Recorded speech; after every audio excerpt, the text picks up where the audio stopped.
Hey family. Today's special is Dean Winchester and Bella Swan face off in Fork Supernatural X Twilight. Guys, please hit the like button if you like any part of the fiction. It motivates me for doing more and more. Subscribe and be a part of our group of Twilight Spark. So let's move in. Rain poured from the gray-colored clouds above and onto the windshield of the sleek black '67 Chevy Impala as the wheels rolled on down the highway. The Winchester brothers were back on the road and on their way to a brand new case. After Dean had been ripped from hell and all the talk of Lilith trying to start the apocalypse, the boys were grateful to be back on the road with a regular case. There had been a string of disappearances and murders starting in Seattle, Washington, and moving its way to Forks. The brothers were pretty damn sure it was demons, but it left Sam scratching his head. Dean was more of the one to stab and shoot, then ask questions later. Sam was a different story. He looked at every detail before assuming it was one certain kind of monster. Dean? Sam spoke up.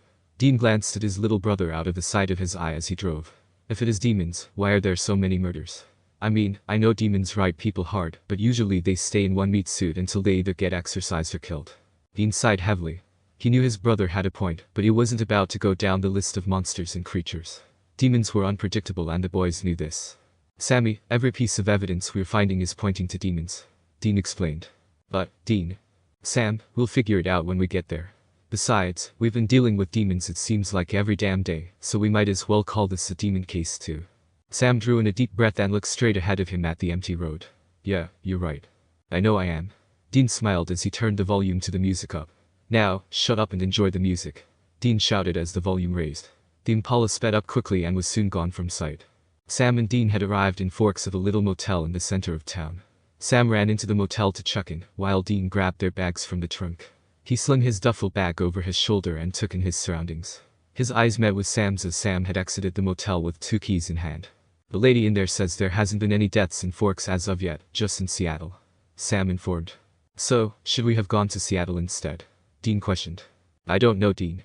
The way it's sounding is the killer is slowly moving to Forks. Sam explained.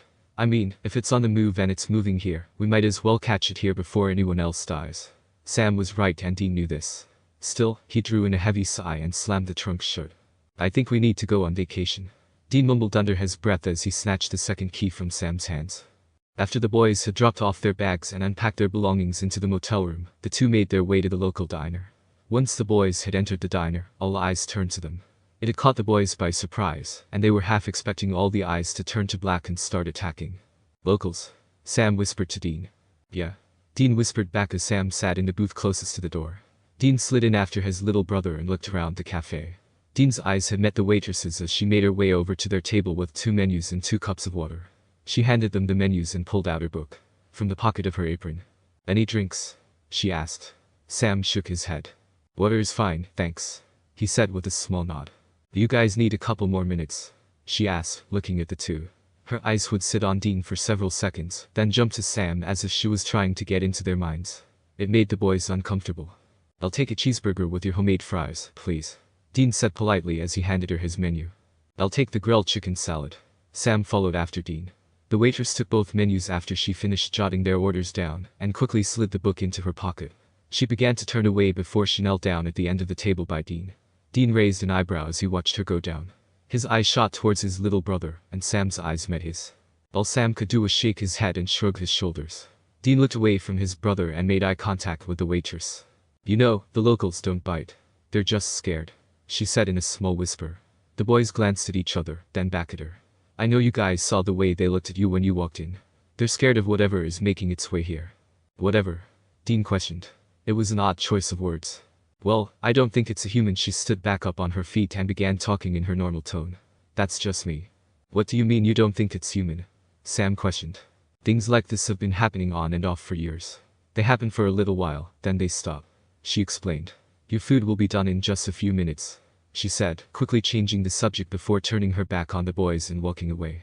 Sam and Dean waited until she was completely out of earshot before they leaned in closer together. Tell me that wasn't weird, Dean whispered. That was definitely weird, Sam whispered back, still looking in the direction the waitress walked off. Do you think she knows something? I don't know, Dean. Do you want me spill some holy water on her and see? I don't know, man. She seems pretty human to me. Couldn't hurt to see, right? Sam questioned. Dean sighed heavily and nodded his head. From the inside pocket of Sam's jacket sat a flask of holy water. Sam sneakily grabbed his cup of water and dumped it into the plant next to their booth, then began to fill the glass again with the holy water from the flask. He set it near the edge of the table so he could accidentally bump it off when the waitress returned with their food. As Sam had finished prepping himself, the waitress returned with their plates of food. While setting Sam's down in front of him, Sam elbowed the cup and it fell to the floor, water splashing all over the waitress's exposed feet and legs. "Oh!" the waitress exclaimed loudly. The boys waited for a different reaction, but never got one. They quickly glanced at each other in defeat. "I am so sorry," Sam exclaimed as he got up from his seat. "I'm a little bit of a klutz." "Oh, that's okay," she said, cleaning herself and the floor. At least it wasn't food. She finished wiping the floor with the small rag that was tucked in her apron pocket. She stood back up and gave the boys a small smile. "I'll get you another water," she said as she grabbed the cup and walked away. The boys waited until she was completely out of earshot again before leaning closer to one another. "Well, she's not a demon," Sam whispered. "Then what the hell is going on here?" The frustration in Dean's voice grew. He didn't like not knowing what was going on, and Sam understood this. There were so many confusing things going on in their lives. All Dean wanted was a simple case. He had explained to Sam earlier he had wanted a routine case. Gather the information on the victims, find the backstory, and gank the son of a bitch. Dean worried this case was anything but routine. Just then the bell rang to the front door of the diner. In walked a tall man, wearing a police officer's uniform. He had short brown hair and a mustache with pale skin. On his uniform read Chief of Police. Following behind him was a teenage girl with long brown hair and pale skin to match the chief's. The boys looked up at the two, then glanced at each other. In unison, the brothers spoke, "Holy shit. Holy shit." The police chief heard the words escape from the boys' mouths and glanced down at the two. The Winchesters knew he had heard them and looked up at the chief with small smiles. The police chief's eyes shot from Dean to Sam, then back to Dean several times. Something about them had seemed very familiar, but he couldn't put his finger on it. His eyes remained on Dean, and as he looked Dean from head to toe, he noticed something familiar. Dean's coat. He had recognized Dean's coat from years before. The first time he had seen it was on his cousin John, when he and his wife were expecting their first child. The second time was on John's oldest son Dean when he was a teenager. The young men sitting in front of him had resembled John and Mary Winchester so much, it was enough to make him want to cry. "You two wouldn't happen to be John Winchester's boys, would you?" the chief asked. Sam and Dean's eyes met, and without hesitation, the two stood up from their booth and were soon eye to eye with the police chief. "Yes, sir. Dean and Sam Winchester," Dean said, introducing himself and his brother. "It's good to see you again, Charlie." His lips tugged into a small smile. Charlie's eyes welled up in tears and without hesitation, pulled Dean into a big bear hug. "It's so good to see you boys." It was all Charlie could muster as he pulled away from Dean and pulled Sam into another bear hug. "It's good to see you too, Charlie." Sam spoke up as he patted Charlie's arm. "What are two doing in Forks?" Charlie questioned, wiping the tears from the brims of his eyes. Dean and Sam looked at each other yet again before looking at Charlie. Dean chuckled and Sam drew in a deep breath. Charlie looked at them quizzically. "We came to see you." Dean spoke slowly. "Really?" Charlie questioned. The boys nodded their heads, hoping he believed them. "Well, I'm glad to see you." He pulled the boys into yet another hug. As he pulled away, his daughter, Bella, spoke. "Should we sit down, Dad?" she questioned, pointing towards the booth. Charlie nodded his head. "You guys don't mind if we sit with you, do you?" Charlie asked. The boys shook their head and they all slid into the booth. Charlie took a long look at the Winchester brothers and smiled. "You boys sure have grown up," he said with a small sigh. "You guys remember Bella, right?" Charlie then asked, looking at Bella. Sam and Dean nodded. "Yeah, of course we do," Sam replied with a smile. "I remember when you were about the same height as Sammy, here." Dean elbowed Sam with a small chuckle. Bella laughed. "Yeah, I remember when you guys came to visit that summer." Bella finally spoke up. The waitress returned with Sam and Dean's food and placed them in front of the boys. "Speaking of," Charlie said, clearing his throat as the boys began digging into their food. "How's your old man?" Sam and Dean looked at each other, then back at Charlie and Bella. They maintained their calm exposures as they drew in deep breaths. "Well," Dean began before trailing off. Charlie raised an eyebrow. "Guys," he said, trying to get the boys' attention. "Right?" Sam said as he cleared his throat. "Well, Sam stammered. It was difficult to tell your father's close relative that he died. It was going to be even harder to explain how and when." Charlie would bombard them with questions, being the chief of police, and wanting to know every detail. "Spit it out there, guys." Charlie grew frustrated and Bella saw this. She eyed the two boys closely. With her experience of the supernatural, she knew they were hiding something. "He died," Dean blurted. "He died a couple years ago." Charlie was taken aback. What was he supposed to think with this newfound news? He hadn't seen John nor the boys in so long, he almost didn't want to believe it. "What?" Charlie questioned as if he hadn't heard Dean. Dean drew in a deep breath. Dad died a couple years ago. It was after we got into a bad car accident. Dean recounted his last few days with his dad. Sam's eyes shot towards Dean. How? Bella questioned. Heart attack. Sam responded. Charlie shook his head. The car wreck had nothing to do with his death. Bella questioned. Sam shook his head.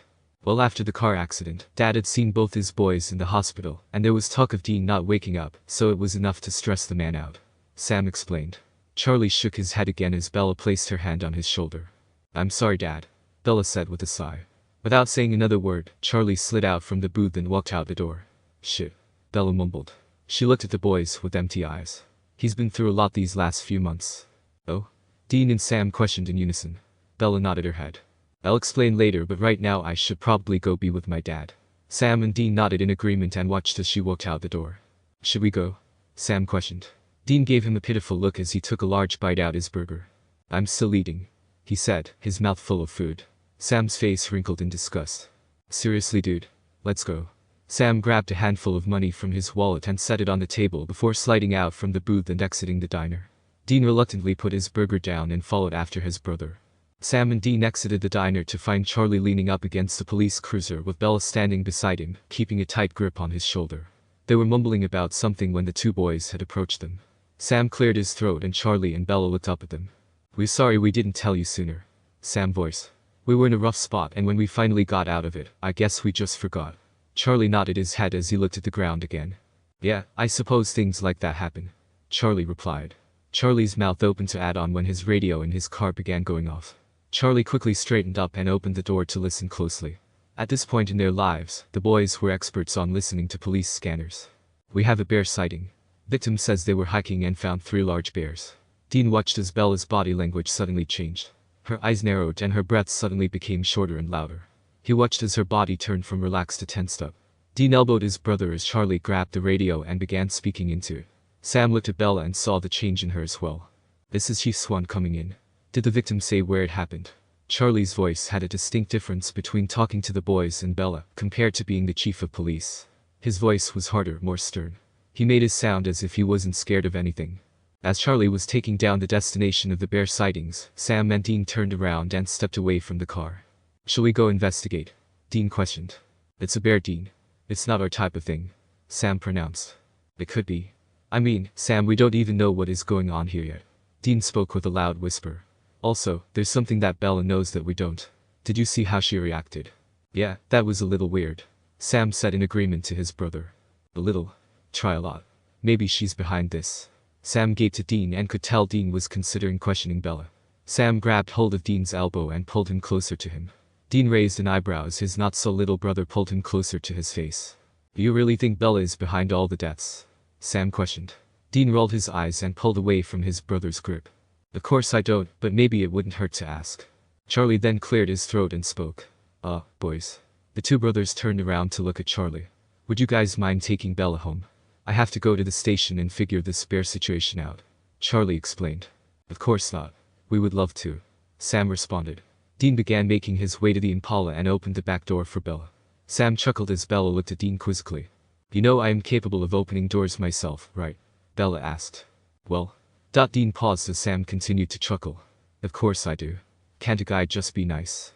Dean questioned, throwing himself into the driver's seat. He slammed the driver door, and Bella and Sam looked at each other with smiles on their faces before climbing in. I just thought I'd ask Dean. Bella said with a small chuckle. Yeah. Dean mumbled as he turned the keys in the ignition. The engine roared alive and Dean's lips curved into a smirk. That never gets old. Dean took in his surroundings as he got out of his car. You know, Sammy, I wouldn't mind settling down here in Forks. Really? Bella questioned. Dean looked at her to see her looking at him quizzically. Well, yeah. Why wouldn't I? Dean asked. Well, it took me some getting used to want to stay here. Bella replied, shoving her hands in her pockets. It's a nice place. Sam said as he looked at the sky and the tree surrounding Bella's house. It's not bad. Bella smiled. Sam and Dean glanced at each other while she was focused on her surroundings. So, Sam began, clearing his throat.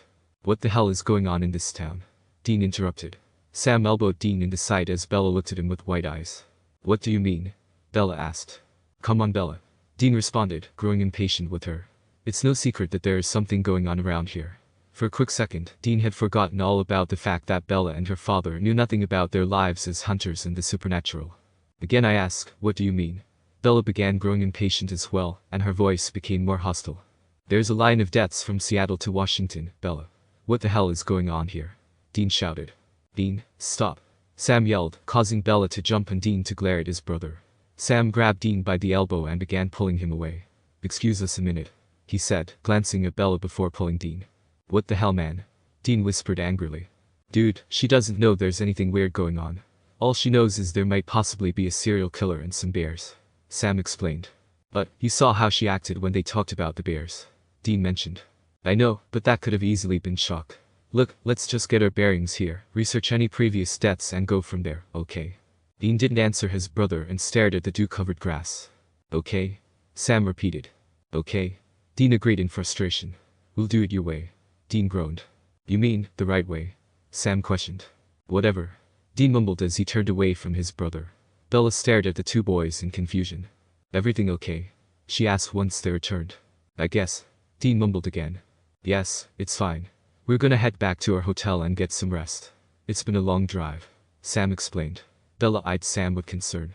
Okay, I'll see you guys around, right? She asked. Of course. Sam said with a genuine smile. We wouldn't dare leave without saying goodbye. The boys got nodded to Bella as they climbed into the Impala. Dean watched Bella carefully from the rearview window as he drove away. Dean couldn't sleep that night. Not only because the case was confusing in its entirety, but every time he closed his eyes, he could see it. Hell. It wasn't something he could shy away from. He had to face it head on, but he wasn't sure how to do that. He looked at his little brother, who was sleeping peacefully in the beside Dean's. He wouldn't dare tell Sammy about his time in hell. It would have been too much for him. Suddenly, Dean got this overwhelming sensation of someone watching him. He slowly reached under his pillow for his gun. He carefully and quietly got out of his bed and made his way to the window where the bright light of the moon shone in through the room. He carefully opened the curtains more to look for someone outside, but he didn't see anything. He began to wonder if his paranoia was at an all-time high since he got out of hell. The next morning, the boys got themselves ready for the day. Where are we starting first? Dean mumbled as he brushed his teeth. Having lived with Dean majority of his life, Sam knew exactly what he was saying, even with a mouthful of toothpaste. Well, I was thinking we talked to Charlie. Sam started. From the bathroom, Dean spit out the toothpaste and washed off his toothbrush, and came back wiping his mouth with a small towel. Why? Dean questioned, his eyebrows furrowed. Well, I want to get more insight on these bear sightings. Sam explained. We could tell him we were planning to go hiking, and we wanted to see if there were any precautions we could take in case we see one. We can. We have guns. Dean said matter-of-factly. Sam glared at his brother. I know that, Dean, but that doesn't mean Charlie does. Oh, right. Let's just go talk to him and see what he can give us. The boys packed their belongings they needed for said hike and made their way to the sheriff's office. Once they had arrived, they walked up the steps and into the lobby of the building. Charlie was standing by the front desk, talking to the receptionist. Her eyes moved from Charlie to the boys. What can I help you with? She asked. Charlie looked to see the boys standing behind him. Boys, what a surprise. Charlie said with glee. Excuse me, Janet. He said to the receptionist before looking back at the boys. What are you guys doing here? Well, we were hoping we could talk to you. Sam smiled. About? Charlie questioned. Well, we heard this town is great for its sightseeing, so that's exactly what is on our agenda for the day. Dean explained. Well, follow me into my office and we can talk. Charlie said. He turned and began walking down the hall, and the boys followed him. They entered a small dark office where a desk sat in the middle, and two chairs sat on the opposite side of his chair. Take a seat, boys. Charlie said as he sat down in his seat. The boys sat down and cleared their throats as they made themselves comfortable. So you want to go hiking? Charlie asked, putting his hands on his desk and intertwining his fingers as he pulled his seat up closer. Yes, sir. Sam answered. Well, I would be careful out there. Charlie suggested. With all these bear sightings, I don't want you boys to get hurt. Are you sure it's a bear? Dean retorted. Sam slapped his brother's arm with the back of his hand and gave him a dirty look. Dean shrugged his shoulders and leaned forward in his seat. Because, it's not sounding like bears. What are you suggesting it is? Charlie's suspicion raised in the boys. Anything but a bear. Dean pronounced. He sat back in his chair and gave his brother a smug smile. Frustration grew in Sam's face as he glared at Dean. He looked back at Charlie, his muscles in his face relaxing. I think what Dean means. I know what I mean. Dean interrupted. Charlie looked at the boys with worry. Look guys, we don't want to scare anyone in town, so please, don't be going around telling people what you think it is or isn't. He voiced. It was hard enough with the rumors of a bear lurking the woods to keep the citizens of Forks calm. Charlie didn't need more people worrying and coming to the station and making a ruckus out of it all. Sam eyed his brother carefully as Charlie spoke. He nudged Dean with his elbow and gave him his "I told you so" look. "We'll be careful, Charlie. We always are." Dean finally spoke. Charlie nodded his head and leaned back in his chair, putting his hands behind his head. "You guys should take Bells with you. She's been having a hard time," Charlie added. "What's been going on?" Sam questioned. Charlie drew in a deep breath as he leaned forward in his chair. He rubbed the bridge of his nose as he sighed. "She was dating this guy." "The guy?" Dean interrupted, suddenly becoming overprotective. "Yeah, he recently broke up with her and he and his family skipped town. They're gone." "Just like that?" Sam asked. "Just like that. You know, they all disconnected their phones. They couldn't even give Bella the chance to stay in touch." Charlie grew frustrated with his daughter's situation. "Now she's up half the night because she has nightmares about it." "Why?" Sam questioned. "I don't know. Maybe she worries about them. I don't know. It's a messed up situation," Charlie explained. "Please take her with you so she can get out and have some family time. Don't get me wrong, she does hang out with a good kid every now and again, but I think it would do her some good to hang out with you guys." "We would be glad to, right, Dean?" Sam asked his brother with a smile on his face. Dean smiled back at his little brother. "Oh yeah." After creating a plan with Charlie for their hike the next day, the Winchesters exited the police station and climbed into the Impala. Dean rubbed his eyes as Sam drew in a deep breath.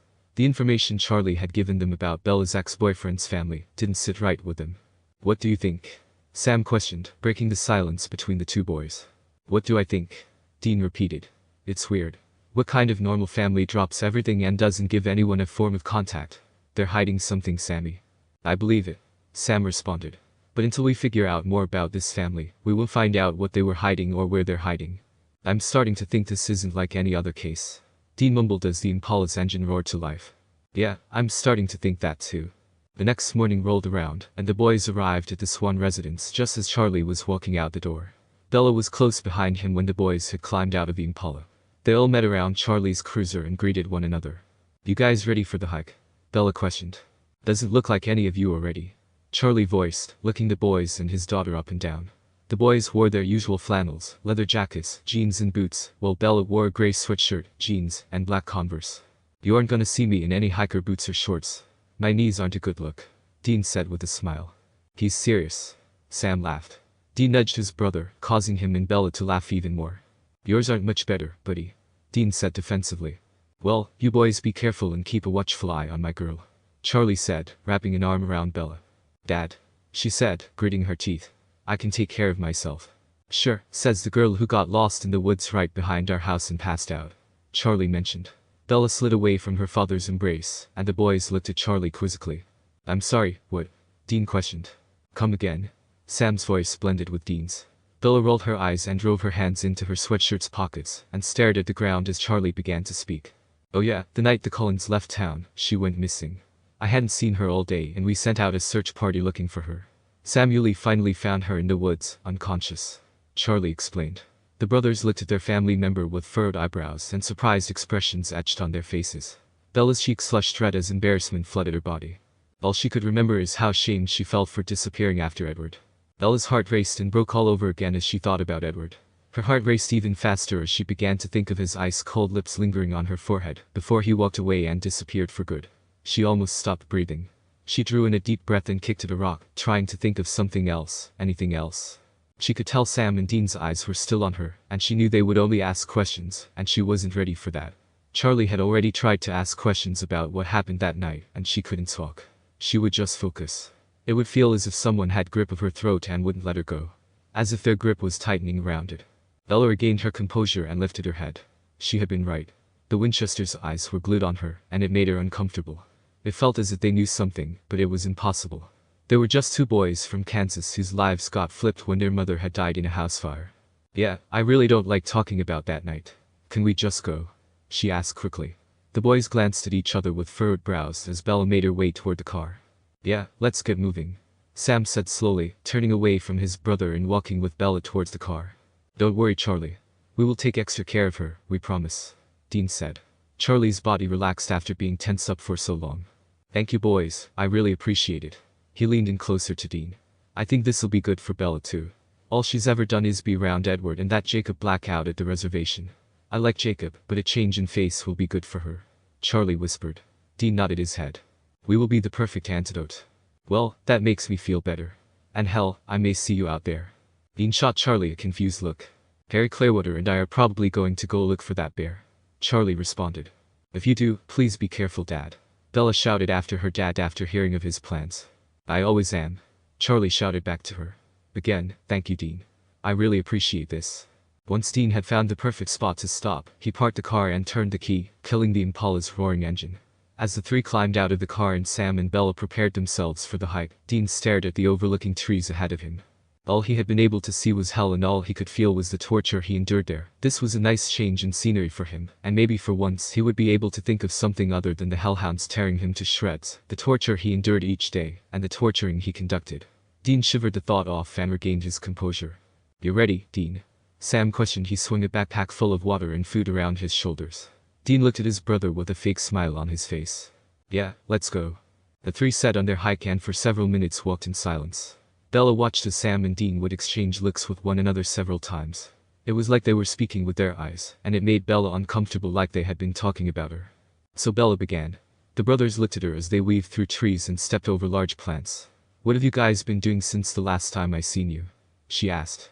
Well, Sam began. We've been on the road a lot. Dean interrupted. Sam shot his brother a displeased look. Dean shoved it off and continued on. Doing what? Bella asked. Doing odd jobs here and there. What kind of odd jobs? Pest control. Sam answered almost immediately, making sure he wasn't giving his brother a chance to tell her their whole life story. Dean shot a glare Sam's way and Sam shot one back. Oh, that is really. Bella trailed off. Unexciting? Dean questioned. Yeah. Bella replied. Oh, trust us, Sam said with a chuckle. It is far from unexciting. You wouldn't believe what is in some people's basements. Dean finished. I can only imagine. Bella laughed. So, this boyfriend of yours? Dean began. Bella stopped in her tracks and wrapped her arms around her stomach, keeping her back turned on her cousins. Why did he just up and leave? Dean? Sam exclaimed with displeasure. What? I'm just asking a question. And you can tell she's still reeling from it. Let it go. Well, if it's just a simple, normal boyfriend, then she should be okay with my asking, right? Dean began to grow arrogant in the situation, and made his way to the front of Bella. He could tell she was having a hard time breathing. Sam followed after his brother and watched Bella. Her eyes were closed tightly and her body was frozen. Tell us, Bella, why did he just leave with no second thought for you? Was he hiding something? Was his family hiding something? Dean continued to push, and Sam watched her carefully, waiting for a reaction. Please stop. Her voice quivered and was quiet like a child's. I really don't want to talk about this or him. Why not? Sam joined in. Did he hurt you? No? Bella shouted loudly. He didn't. He just left town. Is that what you wanted to know? She pushed past the boys and continued on the hike. The two brothers looked at each other and watched her for several moments as she disappeared within the trees. That was weird, Sam admitted. You said it. What the hell was that? She knows something. Yeah, I know that, Dean, but what? I don't know, Sammy. Dean growled, growing irritated. Also, what the hell was that, Dean? Sam questioned. What the hell was what? You poking and prodding her with questions like that. Hey, you joined in on it too. But you were getting to be an ass, Dean. Yeah, so what?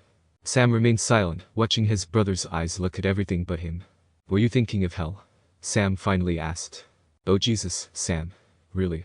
Why do we have to bring up hell every damn conversation we have? Because you haven't talked about it, Dean. Sam exclaimed. Dean stepped away from his brother, running a hand through his head in frustration.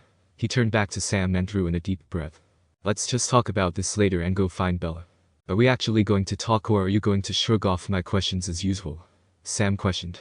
Well, if you didn't ask so many, I wouldn't have to. Dean began moving ahead, and Sam followed close behind. Bella was gone. The boys had spent a half hour to an hour trying to find her. They knew Charlie would be pissed for losing his daughter, after he had given them very clear rules to keep a watchful eye on her, and dealing with him was scarier than any demon the boys had ever met. They tried hollering for her, but to no avail. Dean grew agitated while Sam tried to keep calm and collected, which only made Dean grow even more aggravated. He didn't like it when Sam tried to be calm about things, especially things that pissed him off. Bella needed a breather from the boys. All they had done was make her situation worse, and all she wanted to do was see him. She knew it really wasn't him, and it was only a figment of her imagination, but it was better than nothing. So, she made her way to the edge and stared at the water hitting the bottom of the cliff harshly. The weather had turned from fairly decent to windy and cold. Bella's eyes watched the waves crashing against the cliff wall, and the desire to jump became stronger and stronger. It wasn't to try to kill herself, but it was so she could feel the adrenaline. So she could see the mirage of Edward. Don't do this. She could hear his voice beside her, and it echoed in her ears. Her breathing stopped and her face wrinkled with anxiety. You wanted me to be human. She spoke. Her voice quivered as her hand slowly began reaching for the zipper of her coat. Watch me. Her fingers grasped at the zipper, and she quickly began ripping her coat off. Her bracelets and rings joined her coat on the ground as she peered over the edge once more. Please. The voice begged. For me. You won't stay with me any other way. Bella shouted over the waves. Bella, please. He begged again. Bella watched the water longingly and drew in a deep breath before taking that final step and jumping. Sam and Dean had ran through the thicket of trees to find Bella at the last minute and taking that final step. They watched as her body disappeared from the top of the cliff down to the water. Bella. The boys shouted in unison. They ran to the edge to find the bubbles of where Bella had landed. They watched for several minutes, waiting for her head to pop up from beneath the water. The fall was blissful for Bella. It gave her a minute to feel free and genuinely happy since Edward left and Jacob turned. Once she had hit the water, she began forcing her body to move to reach the surface of the water. Her head popped through the water, and Sam and Dean gave a sigh of relief, watching her from the top. Bella smiled as her heart raced with excitement. She did it. She cliff jumped. She had thought it was fun since the moment Jacob told her about it. She looked ahead to see a large wave coming towards her, and tried to drop underwater before it hit her. The wave crashed into her body, sending her underwater with no preparation. Sam and Dean watched carefully as the wave crashed into her, and she was sent underwater. Dean began ripping his coat and flannel off and tossed it to the ground with Bella's belongings. That's it. I'm going in. Dean said, stepping closer to the edge. Sam grabbed at Dean's elbow, pulling him away. What the hell are you thinking, Dean? Sam exclaimed. Sammy, we don't have time to argue about this. Dean ripped away from his brother's grip and took another step to the ledge. He drew in a deep breath and held it as he jumped into the water. Sam watched worriedly as his brother fell into the water. Dean plunged into the water and swam upward towards the surface. The waves crashed all around his body as his head pushed through the water. Bella. He shouted, scanning the open water for her. Bella, where the hell are you? He drew in a deep breath as he plunged back into the water and began searching for her. His eyes scanned from the murky water to find any sign of her. Back on the top of the cliff, another figure ran through the thicket of trees and found Sam peering over the edge. What the hell is going on here? He questioned. Sam spun to see a large native boy coming closer to him. I can ask you the same, who the hell are you? Sam asked defensively. He wasn't sure who he was dealing with, but was prepared for a fight. The boy looked at the ground to see Bella's and Dean's belongings, and his eyes shot up at the tall man in front of him. Where's Bella? He shouted. What did you do with her? He shouted again, placing his hands against Sam's chest and pushing him away from the cliff. Sam backed up and looked at the boy in astonishment. You know Bella? He asked. The boy looked at Sam and stepped away from him. She's my friend. Yeah, well, she's my family. She didn't mention any family coming to town. Yeah, well, it was a surprise visit. Where is she? The boy asked again. She jumped. Sam responded, looking towards the water. She what? He began to shout again. Are you serious? Don't worry, my brother went in after her. Sam exclaimed, placing his hands on the boy's shoulder. What is your name? He wanted to try to calm the boy down before he did anything drastic. The name is Jacob. He responded. Jacob Black. Sam recognized the name. It was who Bella had been spending her extra time with since Edward had left. Well, Jacob, don't worry. My brother will get her out. Sam said in a soothing voice. Jacob looked to the water to see a figure with bright red hair in the water. He growled under his breath, knowing it was Victoria the bloodsucker lurking about in the water. He really hated vampires. He looked at Sam and gave him a small smirk. Well, let's see who can get to her first.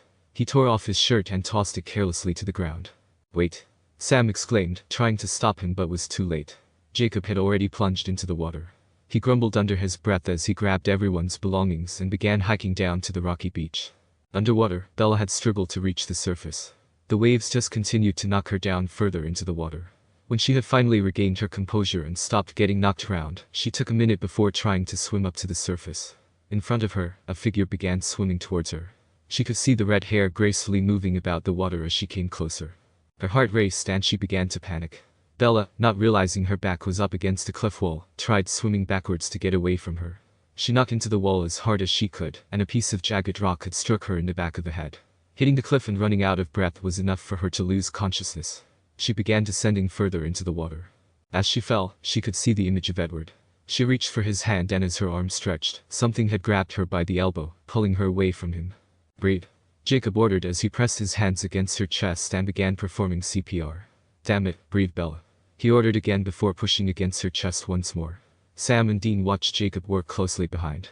Both Jacob and Dean had been dripping wet, and while Jacob was fine, still shirtless, Dean was shivering under his coat and flannel. Bella coughed and water spurted from her mouth. Sam and Dean moved closer while Jacob caressed her face as she came to. Bella? Bella, can you hear me? He asked worriedly. Bella's eyes slowly opened as she regained consciousness.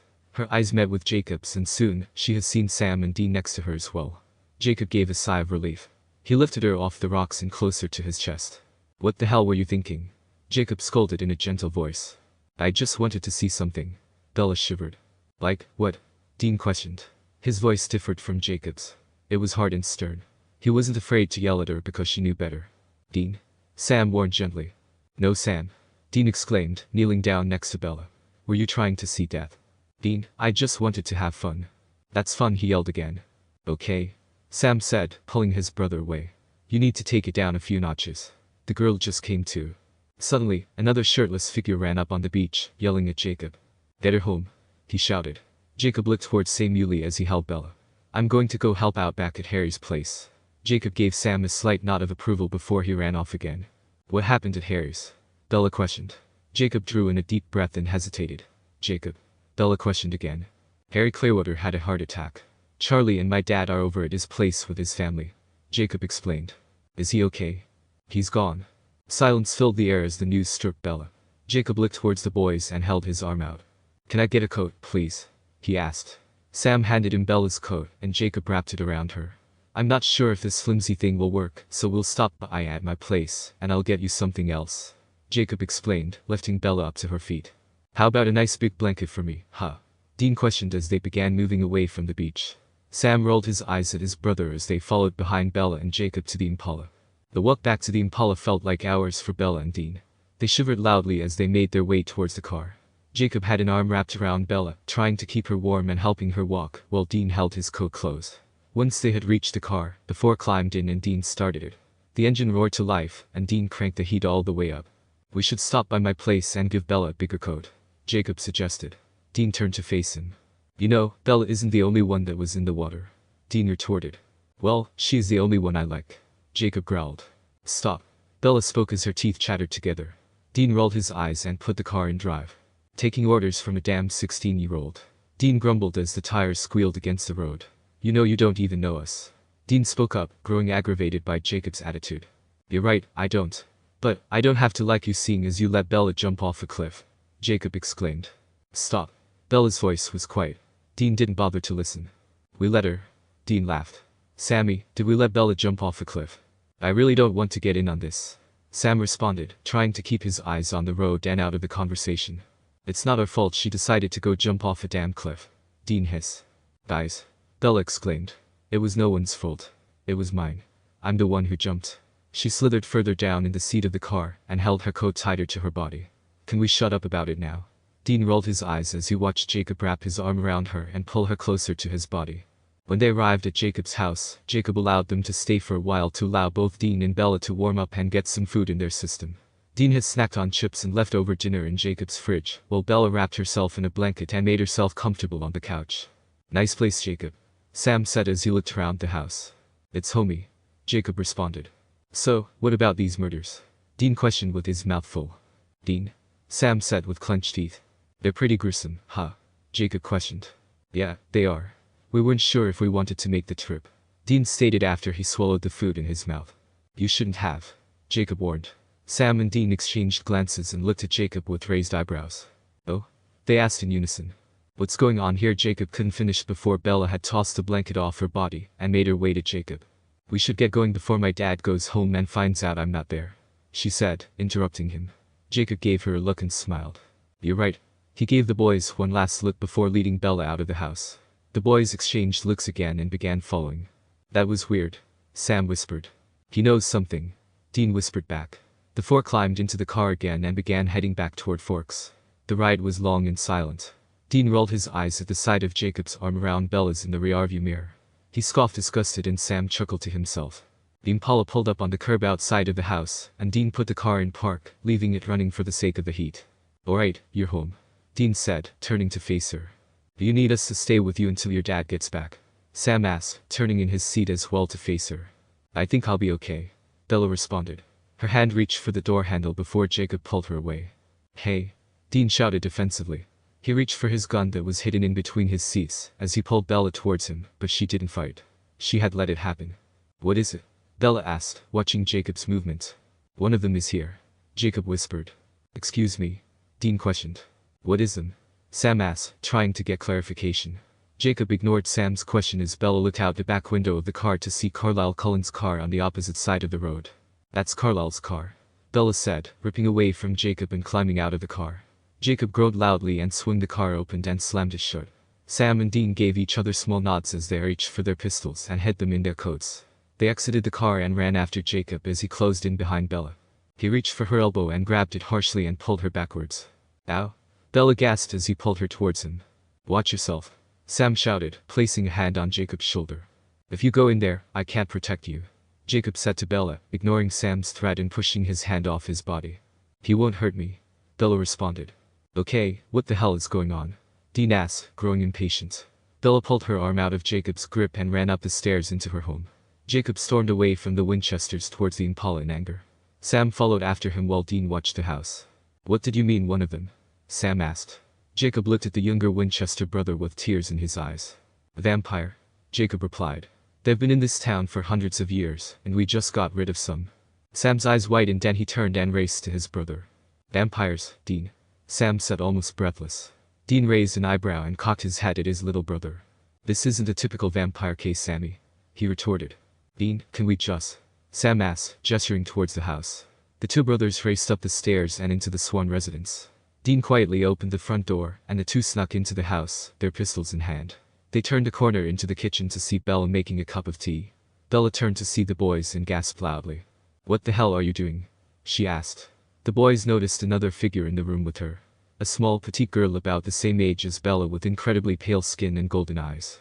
Dean and Sam quickly hid their guns in their coats and gave the girl a small smile. Hey, Dean said nonchalantly with a smile. I haven't seen you around before, he said, inching towards the girl. He leaned against the wall and gave her a small smile. Alice, these are Bella couldn't finish as Alice turned and glared at Bella. Hunters, Bella, she questioned. What? Sam, Dean, and Bella all questioned in unison. They exchanged confused looks with one another and turned to face Alice again. Hunters are not good company, Bella. They try to kill us, Alice explained. What do you mean by hunters? Bella asked again, dumbfounded by Alice's accusations. How do you know about hunters? Sam asked. Alice's eyes set on Sam while Dean remained quiet. He studied Alice's movement and her body language. He knew what she was. You're not like any other vampire we've ganked. Dean finally spoke up. Bella looked at her family in astonishment. Wait, what? Bella began to grow irritated with the little information she was obtaining. There are other strands of vampire, Alice explained. There are different strands, Sam quizzed. Can someone please tell me what's going on? Bella finally shouted, gaining the attention of her best friend and her cousins. Dean drew in a deep breath and began rubbing at his temples. Sam nodded and gestured towards the living room. We should probably sit down and explain ourselves. The four made their way to the living room and all sat down, Alice and Bella on the couch and Sam and Dean on separate chairs. Sam cleared his throat as Bella took a drink of her tea. Well, Dean and I are hunters, Sam began. We live on the road and we go all over the country fighting monsters. What kind of monsters? Bella asked, almost in disbelief. Ghosts, ghouls, vampires, werewolves, wendigos, you name it, Sam responded. Most recently demons and angels, Dean added in annoyance. Yeah, Dean knows a lot about that, don't you? Dean rolled his eyes at his brother's statement. What do you mean? Alice questioned.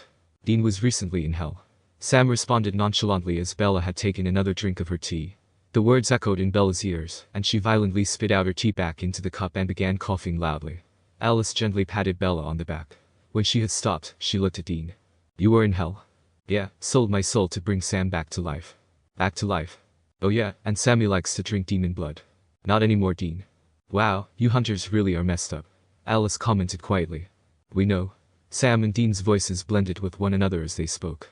Bella rubbed at her eyes violently as Alice scooted closer to her. Which brings me to why I am here, Alice said, changing the subject. Bella looked up at her. I saw a vision of you. You jumped off a cliff. Why in the hell would you try to kill yourself? What about Charlie? What about? I didn't try to kill myself, Bella interrupted. I was cliff jumping. Recreationally. It was fun. Alice sighed in defeat. I have never known anyone more prone to life-threatening idiocy, Alice said. As headed you tell Bella trailed off, not able to finish her sentence, but Alice knew exactly who she was talking about. No, she responded. He only calls once every few months. He said he wants to be alone. This Edward we talking about? Dean interrupted. Bella and Alice looked at him. Alice gave him a small nod, and Dean cracked his knuckles. Wait till I get a hold on him. You know, he's probably a vampire too. He could kill you. Sam retorted. I've killed vampires before. Please don't kill him. Bella begged. Alice drew in a deep breath and her face wrinkled in disgust. Bella, what is that god-awful wet dog smell? She questioned. Dean raised his brows and smelled himself. It's not me, he answered. Sam rolled his eyes at his brother's idiocy. Oh, that's probably Jacob, Bella replied. Jacob who? Jacob is kind of a werewolf. He's a what? Dean asked in surprise.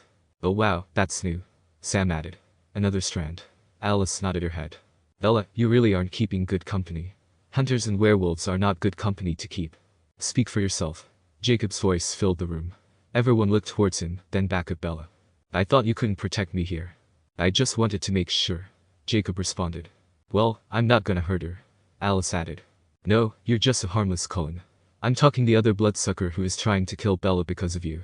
Victoria. Alice looked at Bella and she nodded her head. Yeah, she's been around. Dean leaned closer to his brother. Who the hell is Victoria? I don't know, Sam whispered back. Fantastic. I didn't see her, Alice added, referring to her visions. I didn't see you get pulled out of the water, either. Alice looked towards Jacob. I can't see past you and your pack of mutts. Don't get me upset, Jacob threatened, inching closer to Alice. Things will get very ugly. Sam and Dean jumped out of their chairs as Bella placed herself between them. She looked at Alice, and Alice gave her a disapproving look. I'll give you 2 a minute, she said, moving towards the door. Bella shot a look towards the boys. You don't want us to leave too, do you? Dean asked. Let's just go, Dean, Sam said, pulling his brother towards the door. Bella looked at the three as Alice placed her hands on the doorknob. Hey, you're not going anywhere, right? You're going to come right back? Bella asked, making sure the only Cullen she was able to see for now wouldn't leave her. As soon as you put the dog out, Alice commented, very proud of herself. The boys followed after her and closed the door behind them. Alice made her way down the sidewalk and towards the Impala. So, you're a vampire, huh? Dean asked. Alice turned to face him. That I am. And you two are hunters. Yes, Sam responded. That wasn't a question. Why are you here? She asked. String of murders, we figured it was our kind of gig and it is. Dean responded. Unfortunately for Bella, we gotta gank you and her little dog friend. We aren't harming anyone. It's the other vampire out here, Alice explained. Victoria wants revenge on my brother for killing her mate. We all thought she was after Edward, but it looks like she's after Bella. Why would she go after Bella? Sam asked. So Edward knows what it's like to live without a mate. Alice stopped and stared at the ground. Worry began to paint her face. Alice, is everything okay? Sam asked. She snapped back to it and looked at the boys. It's Edward. What about Edward? Dean asked as Alice hurriedly shoved by the boys and made her way to the front door. She turned to face them. He thinks Bella is dead. My sister told him why I came here and now he's going to the Volturi. She explained. What the hell is a Volturi? Sam asked. It's like our form of government. Alice flung open the front door and moved swiftly to the kitchen where Jacob and Bella had been talking. Jacob was backing away from Bella as she stared at the phone. Who was that? Bella asked, watching Jacob's mood change. Always in the way, Jacob hissed. Each step he took away from Bella, she drew in closer. Jacob, who was that? She demanded to know. Bella, get back, Jacob exclaimed as he grabbed onto the kitchen counter for balance. Alice, Sam, and Dean entered the kitchen as Bella drew in closer to Jacob. Bella looked at Alice with concerned eyes. Bella, it's Edward. Alice's voice was shaky, and it sent goosebumps down Bella's back. He thinks you're dead and Rosalie told him why I came here. Bella's eyes shot towards Jacob and her body trembled with anger and worry. Why did you? She trailed off. She wasn't sure what words were to come off her tongue. Why didn't you let me speak to him? Bella shouted. He didn't ask for you. Jacob's voice matched Bella's as he shouted back. I don't care. Alice grabbed hold of Bella's arm and turned her towards her and away from Jacob. She placed both hands firmly on Bella's shoulder as she looked into Bella's eyes. Bella, he's going to the Volturi. The name of the vampire's form of government sent shivers down Bella's spine. She remembered when Edward had told her about them and Carlisle's time with them. They seemed ruthless. He wants to die too. Bella thought the Volturi's name sent shivers, but once those words hit Bella's ears, she nearly fell to her knees. Her entire body felt weak, and she wasn't sure how she was supposed to process this. Tears filled her eyes and her body shook underneath Alice's hands. Bella. She could barely hear Sam's voice with the ringing occurring in her ear. Her eyes had drifted from Alice to the floor as she thought about the Volturi ripping Edward's head off and setting his body aflame. She could see the image vividly and she wanted to scream. She could feel the scream scratching at her throat, but wasn't sure how to let it out. Bella felt like she had been standing there for several hours and tried her best to regain her composure. She ripped away from Alice's grip and shoved through her guests, making her way up to her bedroom. Alice followed close behind, and Sam and Dean watched as Jacob eyed the stairs. "You should have let him talk to her," Dean pronounced. Jacob's eyes shot towards Dean. "And let him get into her head again and she's depressed all over again," Jacob interrogated. "No. I couldn't do that." "Well, you haven't made things better," Sam added. Jacob's eyes squinted as he eyed the tallest Winchester. "Good riddance," Jacob hissed. Without thinking, Dean shoved his elbow into Jacob's throat and shoved him against the wall. "You think you did something good?" Dean began shouting. "You think you're a hero? Well, you're not. I don't know the situation between you or Bella or even this Edward guy, but what I do know is him leaving destroyed her, and now with this news, it's going to be worse, so good job to you." Jacob's hand scratched at Dean's elbow, trying to get him off. "I will kill you," he growled. Dean's elbow pushed further into Jacob's throat. "I hunt things like you. I hunt you. You don't scare me. You hunt things like the Cullens too, but you're defending a worthless bloodsucker." Dean removed his elbow from Jacob's throat. The boy had a point and Dean wasn't about to admit it. Why was he defending a vampire when those were the very things they hunted and killed? Was it for the sake of Bella, or did he really believe Alice when she had said they were innocent and didn't harm people? Dean stepped away from Jacob, and Jacob stared at him with lips curved into a smirk. It frustrated Dean. "Let's just check up on Bella," Sam said, pulling Dean away from Jacob. Dean obeyed and they began making their way to the stairs when Bella and Alice had come down. Bella had a backpack slung over her shoulder and a piece of paper in hand. "What's this?" Dean asked as they met the two at the bottom of the staircase. Bella shoved through him and Sam and continued on to the kitchen. "She's coming with me," Alice responded. "Like hell she is," Sam barked. Dean watched Sam's body tense as Alice inched towards him. "She's coming with me to save my brother," Alice repeated, inches away from Sam and Dean's faces. "Is there a problem with that?" "You're damn right there's a problem with that," Dean spoke. "You're not taking Bella anywhere." "Guys," Bella exclaimed as she exited the kitchen with Jacob hot on her heels. "I'm going and that's final. Let's go, Alice." Alice and Bella hurriedly made their way out of the door with Jacob, Sam and Dean close behind them. "He left you, Bella. He didn't want you anymore," Jacob remarked as Alice began to pull the car around. "Yeah, well, I'm not gonna let him kill himself out of guilt." Bella's voice trembled as she reached the car and threw her bag in the back seat. She opened the car door and eyed Jacob carefully. "What about your dad?" Jacob questioned, trying everything to get her to stay. "I'm 18. I'm free to go and I left a note," Bella commented as she got into the car. Dean bent down by Alice's window and watched Bella. "Bella, don't go," Dean said. "You can't." "Why can't I?" Bella questioned. "What are we supposed to tell Charlie?" Sam asked, bending over beside Dean. "Come with us," Alice said almost immediately. "What?" Bella retorted with surprise. Alice looked towards Bella. "If they come, they can see we are not a danger to you or any other person in Forks and won't try to kill my family," Alice explained. "Also, if they come, you'll get in less trouble with Charlie.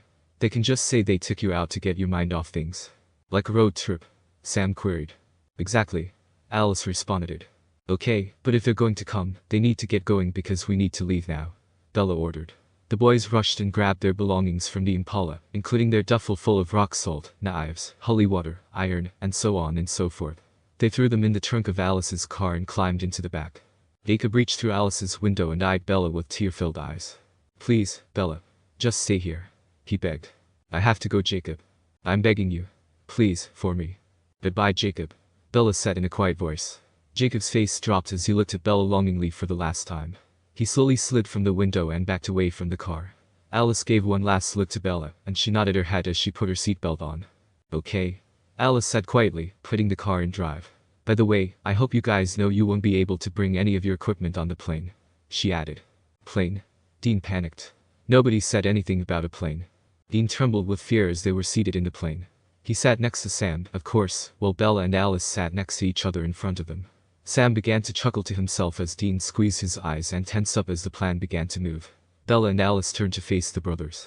Alice's head cocked in confusion as Bella raised an eyebrow. "What's wrong with him?" Alice questioned. Dean's eyes fluttered open, and he glared at the pale white vampire sitting before him. "He's scared of planes," Sam responded. Dean's eyes squeezed once more as the plane began to rise into the air. He clenched the armrests tightly, digging his nails into the leather. He tried to level out his breathing as his heart raced. Sam chuckled as he watched his brother panic. Out of all the things you guys hunt and kill, he's afraid of planes. Alice questioned. Bella laughed quietly as Dean opened one eye to glare at her again. Shut up. The plane rides were long and eventually, Dean grew tired of getting on and off of them. When they had finally landed in Italy, he was thrilled. He pushed through everyone on board the plane and rushed to the terminal, making sure to mumble sorry every time he bumped into someone. He exited the terminal and into the airport and gave a sigh of relief. Sam, Bella, and Alice came out behind several others and reached Dean as he chuckled to himself. You know, when we go back, you're gonna have to get on another plane, right? Sam spoke as he patted his brother on the back. Oh, don't remind me. Dean hissed. They looked to Alice, who was covered from head to toe. She wrapped a silk scarf around her head and face, kept sunglasses over her eyes, and wore a jacket and gloves. She had changed the minute they had arrived in a sunny town. She was prepared for the sun. Why all the layers? Dean questioned. The sun makes their skin glisten. Bella responded. Dean had to hold back the laughter. You mean you? Dottie trailed off, beginning to snicker. Alice shot him a glare through her sunglasses. Dean, she can still kill you. Sam reminded. Dean stopped snickering and straightened himself out. Sam looked towards Alice. What next? Now, we find a car. Once the four had found a car, a sports car to Alice's liking, they made their way to Voltaire. Alice sped along the road. Bella sat in the passenger seat, her knees up to her chest and her hands running through her hair stressfully. Her face was flushed with red as the anxiety rose in her body. Sam and Dean sat in the back, holding on to the handles as Alice sped around vehicles, dodging oncoming ones in the process. Dean shot a fearful glance at Sam, and his little brother returned it before looking to the road. I figured you didn't rent this car. Bella spoke, trying to get her mind off the incoming doom. I figured you wouldn't be opposed to Grand Theft Auto. Alice commented. Not today. Bella admitted. Alice's eyes trailed from the road to the dash with a dazed look on her face. Hey, eyes on the road. Dean shouted from the back. Shut up. Bella exclaimed. Alice, what do you see? They refused him. Alice blinked, returning her gaze back to the road. Shock overcame her body as she pressed her foot harder to the gas pedal. The car roared as it sped up down the highway. So? Sam, Dean, and Bella all asked in unison. Alice glanced in her rearview mirror at the boys. He's going to make a scene, she responded. Show himself to the humans. No? When? Bella asked, growing only more worried. He's gonna wait until noon. That's when the sun will be at its highest. Bella's face became white as she felt a churning in her stomach. Alice, you gotta hurry up. There's Voltaire. Alice mentioned as she looked out her window at the tall buildings to the side of them. Sam, Dean and Bella joined in looking out the windows and eyed the beautiful city from afar. They would enjoy it a lot more if they weren't on a rescue mission. Winchesters, Alice began. Welcome to Italy. Alice humped as she began driving through the city and dodging people all around her. Sam, Dean, and Bella watched out their windows as people walked all around the city, dressed in red cloaks. Some wore the hoods on top of their heads, while others let them fall. Why are they all in red? Sam questioned. St. Marco's Day Festival. Alice replied. They're commemorating the expulsion of vampires from the city. It's the perfect setting. The Volturi will never let him get far enough to reveal himself. Bella's eyes shot from the road and the people to the dashboard clock in the car. 11:55. Alice, 5 minutes. Bella's voice trembled with fear and anxiety. I know, Bella. Just breathe. Alice said calmly. The car weaved through the guests until Alice was finally stopped. She placed her sunglasses over her eyes as a police officer began knocking on the window. Bella jumped out of the car and Sam and Dean struggled, letting themselves out of the tiny backseat. Alice. Bella exclaimed, shooting her a worried look. You're the only one he won't see coming. He'll read my thoughts, he'll rush into it. Alice explained. Where do we go? Sam asked as he exited the car. Clock tower. Go. Bella slammed the door shut and began racing through people. Damn it. Dean mumbled. Bella, wait up. He shouted as he and Sam began following after her. Bella's heart raced as she weaved through people, shoving them aside. She could hear the things they mumbled as she shoved them. Her heartbeat pounded harder with each thought of Edward. She could still see the image of his head getting ripped clean off and his body in flames. It only made her run faster. Sam and Dean were following close behind. The two brothers who had been hunting all their lives couldn't understand why they were helping the very thing they hunted. Sam gave them the benefit of the doubt. Even though they were monsters, they didn't harm people. They weren't there to kill people, but live among them. Sam could almost understand what it was like. He, himself, was a monster too. He would never forget the look on his big brother's face when he found out he was using his powers. The look of disappointment, anger, and frustration when he found him with Ruby that night. All he wanted to do was help people. Dean wanted to understand the vampires, the same way he wanted to understand his baby brother. But it was all too strange for him. He was so used to hunting all and every type of monster, he wondered how many were actually innocent and didn't harm people. Sam wanted to help and Dean wanted to understand, so they followed her. Hot on her heels, the boys kept up as she continued on. Their breaths were heavy as they finally slowed down once Bella had stopped in her tracks, her eyes scanning the buildings around her to find the clock tower. All she could see was red. Red everywhere. People blurring her vision, she couldn't focus. Tears began to brim her eyes and her ears started to ring. She was able to somewhat hear Dean's voice over everything. She quickly looked to him and saw him pointing ahead of them. The clock tower. Bella gave him an appreciative nod and began again. The boys, who had grown tired of running, gave each other exasperated looks and with annoyance, began running after her again. Volterra was a beautiful city, full of cobblestone streets and old buildings, but it was all a blur to Bella and the boys. It was the least important thing on their list. You know, this is the first time we leave the country, and we can't even tour the city we're in. Dean panted loudly as they struggled to keep up with Bella. Sam gave a light-hearted chuckle and patted his brother on the back as they began to slow down. They stopped at the water fountain that stood in the middle of the street, yards away from the clock tower. They watched carefully as the large doors of the building opened, and a tall figure approached from the darkness. It was Edward. Edward slowly began unbuttoning the navy blue shirt with each step he took out of the building. Bella watched in worry and without hesitation, jumped into the fountain and began running through the rushing water. The citizens of Volterra shot her strange glances, then moved about with their day. Sam and Dean ran around the fountain as she jumped out the other side and raced towards him. His shirt had been dropped to the ground, and he slowly proceeded into the sunlight. He closed his eyes and let the sunlight wash over his body. Bella's body collided with his, knocking the breath she had left in her out. His ice-cold skin blended with her warm, damp skin, as she kept a firm grasp around his neck. Bella's scent made Edward believe that the pain and torture was finally over. He was dead. Heaven. He mumbled as he let his fingers in her hair. Sam and Dean caught up and remained below at the foot of the cobblestone stairs, watching Bella and Edward reunite. Bella ripped away from Edward and began pushing him into the shadows. You have to move, she exclaimed. Open your eyes, look at me. Bella's voice and Sam and Dean's thoughts crowded Edward's mind, and his eyes fluttered open. Bella's face was the first thing he had seen. Her hair was covering her red face, and her breathing was heavy. Her eyes were wet with tears. Bella. He grabbed hold of her and swiftly moved into the building, keeping his arms wrapped around her. He tucked his face into her neck. As they were locked in their embrace, Sam and Dean quickly entered the building themselves and shut the doors behind them and locking it, making sure no one could come in. Edward gently pulled away from their embrace and looked at Bella lovingly, his lips curving into a smile as Bella panted loudly, still trying to catch her breath. She refused to let her eyes meet his. You're here, he said quietly. You're alive. I'm here. Her eyes slowly reached Edward's, and she could feel as if her heart was coming back together again. As if it was whole. Her breathing slowly began to level as they looked into each other's eyes. I needed to make you see me. You had to know I was alive. You didn't have to feel guilty about anything. Bella explained. Edward looked at her with his eyebrows furrowed and a confused look etched on his face. I can let you go now. Bella's voice trembled. Never would have done it out of guilt. Edward's voice was quiet and gentle. I just couldn't imagine living in a world where you didn't exist. Bella looked at Edward confused. But, you said. I lied. I had to lie and you believed me so easily. But, it doesn't make sense for you to love me. Her voice trembled even worse than before as she choked on her words. I'm nothing, I'm only human. Nothing.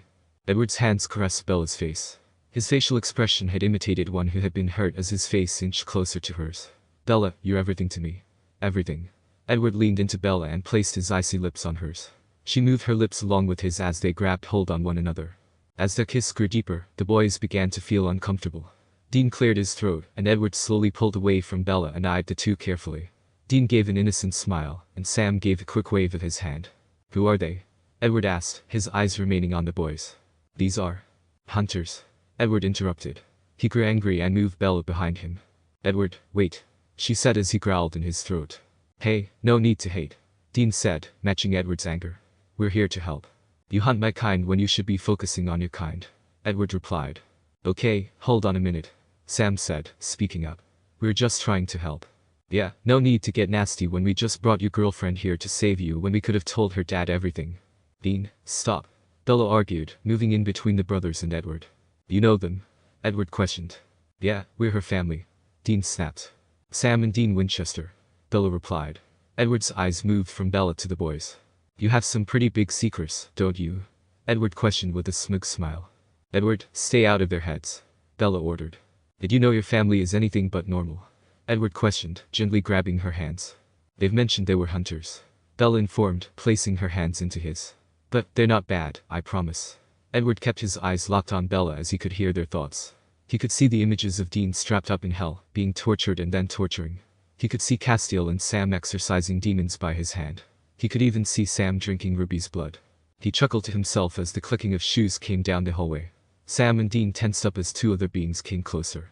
One was tall with long, shaggy hair and was very built. The other was small in stature, but kept the same terrifying look as his partner. Edward turned to face them as he grabbed Bella gently, keeping her close to him. "I won't be needing your services after all, gentlemen." Edward spoke in a firm voice. "Arrow wishes to speak with you," the taller one said as they reached the group. "No rules were broken," Edward argued. "Nonetheless, we should take this conversation to a more appropriate venue," the smaller one commented, fiddling with his fingers.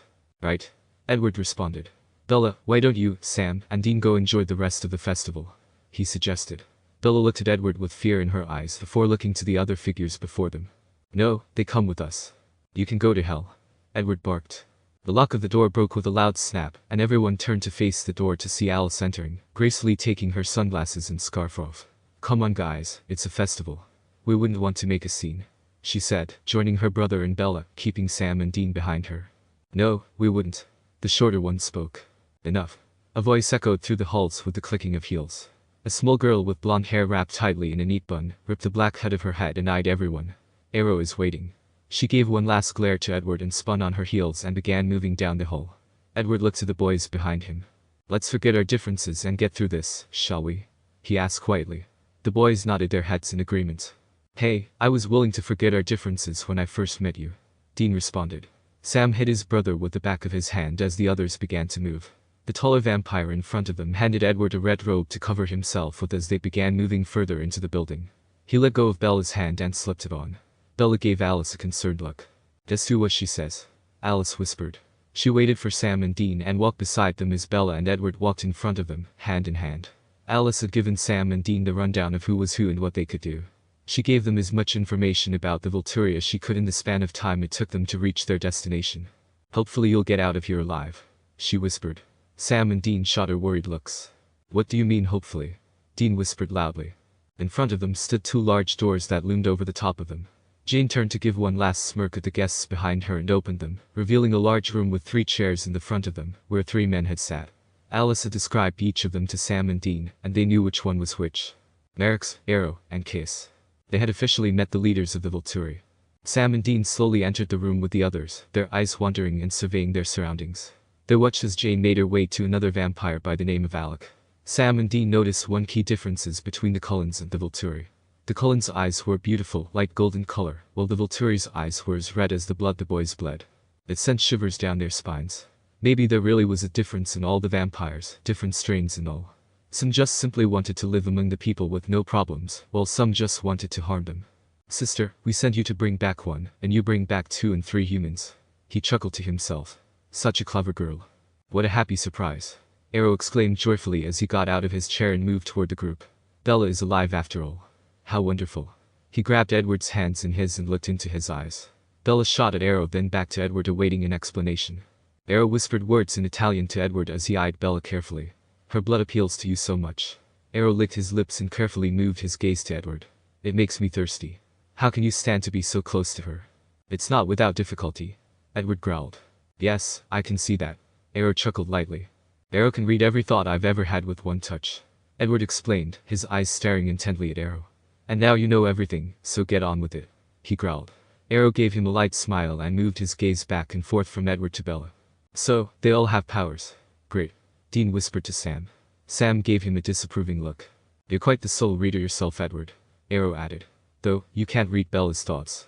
Fascinating." The boys stood uncomfortably watching the scene in front of them. Dean wanted to get it all over with and gank every son of a bitch in there, but he knew it was 2 against many. They stood no chance. Sam remained patient. His body was tense and feared for his brother's safety, and wished it was just another routine case. He wanted to go back before the demons, before Lilith, and certainly before this. He wanted to go back to school and be with Jess, but life didn't play fair. "I would love to see if you are an exception to my gifts as well," Arrow said, speaking directly to Bella. He held his hand out, awaiting Bella to take it. "Will you do me the honor?" Bella looked towards Edward, and he gave her a slight nod. She slowly scuffled her feet closer to him, her heart racing. Her nerves gradually rose as she stood there, in the center of all the vampires, with her heart pounding and the scent of her blood appealing to them. She knew if it was just her in that very room that they would tear her to shreds, and it terrified her. She reached her hand out and Arrow took it excitedly. He stared at her hand then into her eyes, a small smile coming upon his face. Interesting. There's nothing. He slowly turned away from them. I wonder, he pondered, slowly turning to Jane. If Bella is immune to all our powers, shall we, Jane? He turned to face the rest of the group. Jane's lips pointed into a small smile and looked towards Bella. No? Edward barked, moving Bella behind him and rushing towards Jane. Looking at Edward, Jane spoke. Pain. That one word. That one single word caused Edward to stop in his tracks. His body tensed up and he froze, grunting in excruciating pain. Sam and Dean watched in fear as Edward slowly fell to the ground, and Alice rushed to his side. Stop! Bella exclaimed. Please, just stop. Jane continued, keeping her eyes on Edward, his body wriggling on the ground as he suffered. Hey, stop! Sam's voice echoed through the room. You're killing him, Dean shouted. Alice rushed to Bella and pushed her aside harshly. Hey! Dean shouted, rushing towards Bella. Back off. Alec looked at Dean and with a wicked smile, shoved him backwards. Dean stumbled and Sam carefully caught him. You son of a bitch. Dean barked once he had control on his own 2 feet. Jane. Arrow said gently. Jane's eyes moved from Edward to Arrow. Master? Edward was able to breathe again. His body relaxed on the floor, and Alice kept her hand on his chest as he regained his composure. Arrow looked at Edward, then at Sam and Dean with disgust. Go ahead, my dear. This may hurt just a little, she said with a comfortable smirk upon her face. She eyed Bella carefully. Bella fidgeted under her gaze, but refused to look away. She didn't want to show any more signs of weakness. Everyone was silent, awaiting for something, anything to happen. Nothing. Her smile slowly dropped into a frustrated frown. Jane took a step, but stopped. Arrow began laughing. His laugh was high-pitched and was almost maniacal. Sam's eyes jumped from Bella to Arrow with skepticism as Dean jumped back, surprised by the noise coming from Arrow. She confounds us all, Arrow commented. So, what do we do with you now? You and your hunters.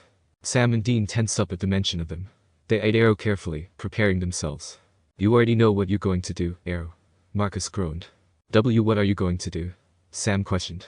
Alice and Edward gave them an unsatisfying look, and Dean rolled his eyes. Come on, guys. You can't kill us. Dean spoke up, moving forward past Bella, Edward, and Alice. Dean, what are you? Bella began before Dean cut her off by putting his finger up. We're trying to stop the apocalypse, Dean blurted. Sam gave a disappointed sigh and rolled his eyes. Oh, we've heard. Something about a demon wanting to let Lucifer out. Demetri spoke up, making his presence known to the boys. Why should we let you live when there are hunters everywhere? Kay spoke up, talking to Dean in condescending tone. Because. Sam spoke up, moving beside his brother. They don't know what's going on. We do. Enlighten us on how you know, Arrow announced. Dean chuckled lightly as he tried to figure out his story without sounding insane. Then again, he was in a room full of vampires of a different strain, trying to convince them not to kill them, so it wasn't going to sound that crazy at all. You see, Sammy is friends with a demon named Ruby and we don't want to hear the unnecessary details, Felix blurted, stopping Dean. Dean glared at Felix as he moved in front of him and placed his face inches from his. You're nervous. You act like you're a big-time hunter, but you're just a scared human, he whispered. Dean began to grow irritated. I think all hunters should just be wiped off the face of the earth. Felix laughed to himself as he backed away. He felt successful in knowing he had aggravated Dean. Tell me, Sam and Dean Winchester, what do you plan to do about all of us? Arrow questioned. Will you leave and let us continue out the remainder of our days, or will you grab a group of hunters and try to destroy us? If I have to, I will gank every single one of you pricks, Dean growled. Dispose of them, Arrow said with a wave of his hands. Demetri and Felix ran with excitement, and each one grabbed a brother. Sam grunted as Demetri grabbed hold of him. Felix smiled smugly at Dean before grabbing him. We will have fun with you, Demetri chuckled. Please don't hurt them, Bella exclaimed. She couldn't stand to watch them die. Her heartbeat grew faster as Sam and Dean were contained by Felix and Demetri. Arrow eyed the brothers carefully. He muttered another word in Italian and smirked. Shall we turn you into the very own monsters you hunt? Frozen. No movement. Just still. It was as if someone had placed the world on pause. Sam and Dean were still under Felix's and Demetri's grips. Bella grabbed a tight hold to Edward, trying to keep her balance. Edward could hear Arrow's thoughts echoing in his mind. He held much disgust towards humans, let alone hunters. Edward matched that same disgust with hunters. Carlisle had told their family about hunters, to steer clear from them. Emmett had always made comments about how they had nothing to be scared of, how they could take the hunters, but here, Edward had seen differently. He had seen how serious these 2 hunters in front of him were about saving people, even if it wasn't their own kind. Edward even had to admit it shocked him hearing how the Winchesters wanted to stop the apocalypse, something he hadn't heard of starting, but somehow the Volturi did. Arrow stepped closer to Sam and Dean. With every step he took, the faster their hearts would beat. The boys never imagined it ending like this for them. Dean always imagined him dying on the job, yeah, but he didn't expect the same for Sammy. He wanted Sam to have a life. Dean struggled under Felix's grip as Arrow stopped mere inches from him. Arrow could hear his heart beating, and the smell of the boy's blood flooded his nostrils. His throat seemed dry, as if he hadn't fed in quite some time. Decisions. Arrow said lightly, placing a finger gently on Dean's cheek. Sam watched worriedly from Dimitri's grip. He couldn't watch his brother die, not again. Even though he knew he was next, he couldn't watch Dean die. It was too much. Arrow reached his hand out and gently grabbed at Dean's. Sam tried to rip from Dimitri's brace to his brother, but to no avail. He grunted loudly in defeat as he realized he couldn't move away. Arrow's bright red eyes opened widely as he stared into Dean's light green eyes. Just like Edward, he could see everything. He was shocked at how Dean was still standing after everything he had been through, and it shook him to his core that the angels were now involved. He wasn't about to anger any of the angels if they were involved with Dean Winchester. He quickly ripped his hands away from Dean with fear. Dean watched him in surprise as Arrow regained his composure. Bella raised an eyebrow as she watched Arrow tear away from her cousin fearfully. Edward took notice of Bella's reaction and leaned in closer where his lips were mere inches from her ears. He saw angels. Edward whispered. Bella's head tilted to look up at Edward. Angels? Edward had said too much and decided if they were to get out of there alive, it was up to Dean to tell Bella what happened. Bella's head turned to Alice, and Alice had been watching carefully and contently as Arrow began stepping towards Sam.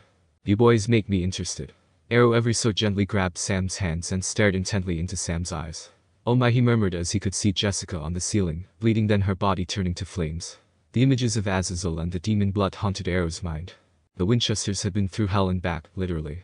No amount of torture Arrow wanted to put them through would be enough to faze them. He stepped away, feeling disgusted and terrified. He had never been so shaken to his core in all the years he had been living. He was not one you could easily terrify, but the boys and all they had been through and all that were involved with them had terrified him. He placed his hands to his mouth and backed away. What are we to do with Bella? Case asked from his chair. She knows too much. She's a liability. Arrow took a disappointed breath. That's true. He thought for a moment. Even though the Winchesters had made him frightful, he still needed to do something about the human the Cullens consorted with. He thought to himself about the possibilities. He feared Dean and Sam, yes. He wasn't sure what they would do about Bella's death or her changing. They all had jobs to do. Arrow decided that even if he had let the Winchester boys live, he could still kill Bella. He would allow Sam and Dean their lives since they had already known about the world of the supernatural, and they found out from their own father, but Bella found this world from one of Arrow's own, and it disappointed him. She had so much potential. Felix, he finally said after swimming in his thoughts for several seconds. Felix let go of Dean and made his way to Bella. No? Edward barked, racing towards Felix. He gently pushed Bella away and slammed Felix into the ground. Alice raced towards Bella to keep her protected, but Dimitri had already let go of Sam and grabbed Alice by the throat. Sam grabbed at Bella's arm and pulled her towards him and Dean, away from the fight. Felix shoved Edward off him and sent him flying through the air. Using his vampire speed, he raced Edward before he could reach the ground, grabbed him by his throat tightly, and smashed him into the center of the floor. Bella gasped loudly as Edward remained motionless. Felix got up from his knees and with a wicked smirk, began moving towards Bella. The boys shoved her behind them and waited for whatever ass-kicking awaited them. They would die as long as it meant she would live. Out of everything they had seen, everything they had fought, everything they were about to fight, this made Sam and Dean Winchester scared. They automatically felt responsible for Bella's life the minute they took her hiking. With Edward on the floor, motionless, and Alice being restrained, they were the only ones left to protect her. Dean gave one last nod to his brother, which in Winchester language meant, "No matter what happens, I love you." Sam returned the nod with terrified eyes as Felix got closer. Edward quickly jumped to his feet and bolted for Felix.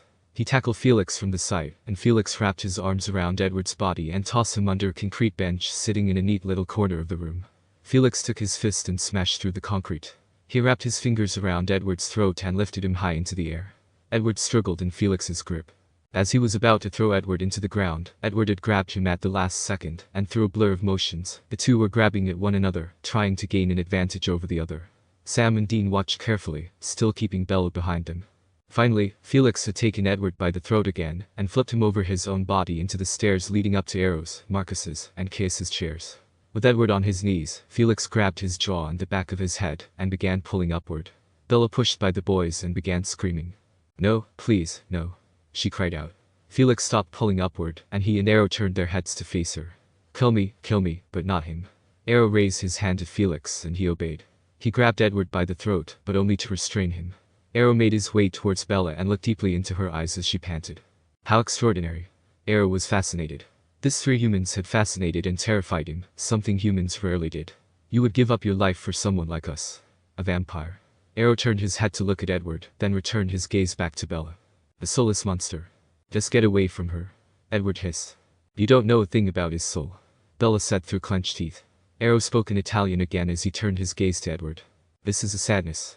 If only your intentions were to give her immortality. Sam and Dean's bodies tensed up as they watched Arrow draw in closer to Bella. Immortality? Sam repeated. Absolutely not. Dean declared as Arrow came closer to her, his face inches away from hers. Alec rushed to the front of them and kept them from running towards Bella, stopping the process. Arrow was close to placing his mouth to Bella's neck when Alice had spoke up. Wait. Arrow stopped in frustration, and his eyes slowly moved to Alice. Bella will become one of us. Sam and Dean's heads turned to Alice with shock etched on their faces. I've seen it. I'll change her myself. Edward looked at his sister with disgust as Arrow backed away from Bella and held out his hand. Dmitri unwillingly let go of Alice, and she gracefully slipped one of her gloves off before placing her hand into Arrow's. Arrow had seen Edward running through the forest by himself, then soon being joined by Bella, with sparkling skin and glowing golden eyes. She would make to be a beautiful vampire.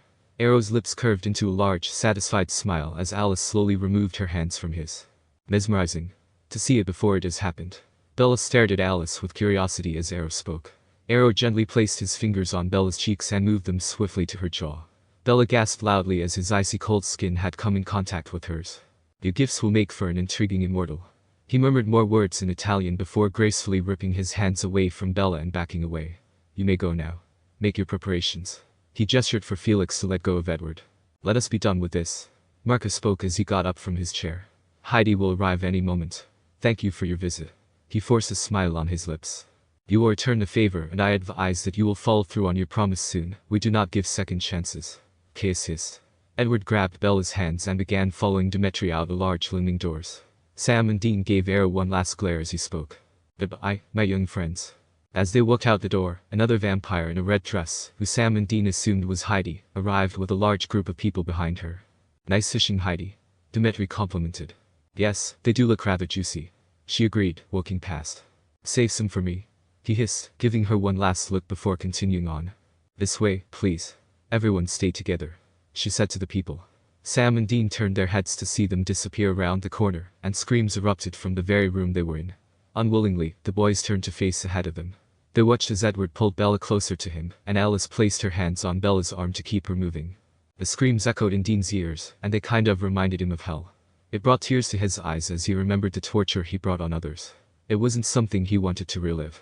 The plane rides hadn't affected the boys much, especially Dean. By the time they had gotten onto the plane to head back to the United States, Dean had closed his eyes and fallen asleep. Sam wasn't too far behind. While the two boys slept, Bella tried to fight it. She tried to fight the incoming exhaustion after the incredibly long 2 days she had.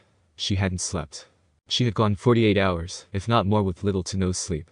It was coming over her like a wave, and she struggled to fight it. She didn't want to sleep, then wake up with Edward gone again. She didn't want to lose him again due to her exhaustion, so she fought. Edward gently placed his lips on her head as she tried to order an energy drink on the plane. Bella, don't do that, he ordered. Her bloodshot eyes shot towards him as he waved the flight attendant off. Do what?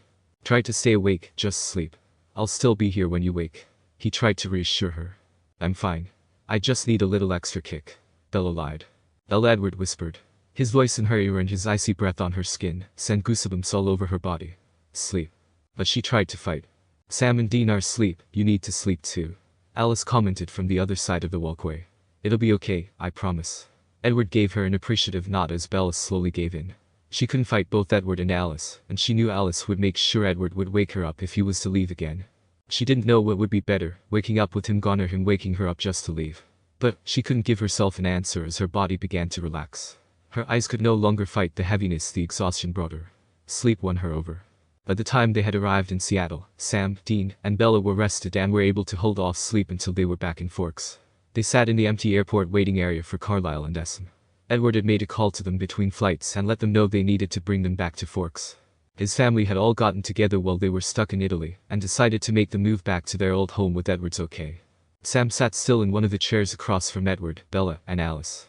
He watched as Edward kept an arm over Bella, and Alice flipped through a magazine. Dean paced in front of the chairs as he spoke on the phone. He had several missed calls from Bobby, and he thought it better to call him back before Bobby sent out a whole damn search party. Yeah, we just had an incident, Dean reported. What kind of incident? Bobby asked over the phone. Dean gave a side-eye glance at Edward and Alice, and continued on with his pacing. Well, what happened? Did you know there are different strains of vampire?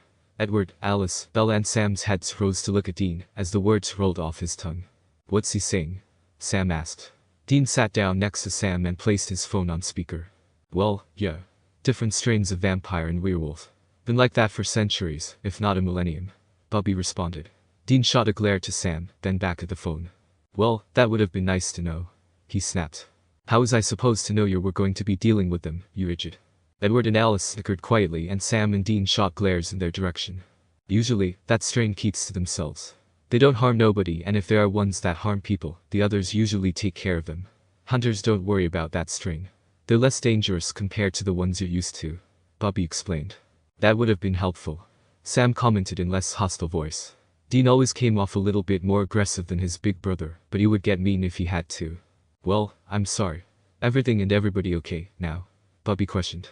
Yeah, we'll call you when we get into Forks. Dean responded. Alright, I'll talk to you boys later. Bye. Dean flipped his phone shut and shoved it into his pocket. He sighed heavily and leaned forward in his seat. Bobby says he's glad we're okay and he'll come see us in Forks. Dean explained. Sam nodded, letting his brother know he understood. Is Bobby? Bella questioned. He's a friend of ours. Sam responded. Closest thing to a dad we have. Dean added. Edward said something about angels. Bella blurted. What is that all about? Sam and Dean exchanged looks and gave each other slight nods. You really want to know? Dean questioned, leaning towards Bella. She nodded her head. It can get a little gruesome. Sam mentioned. I don't care. I want to know.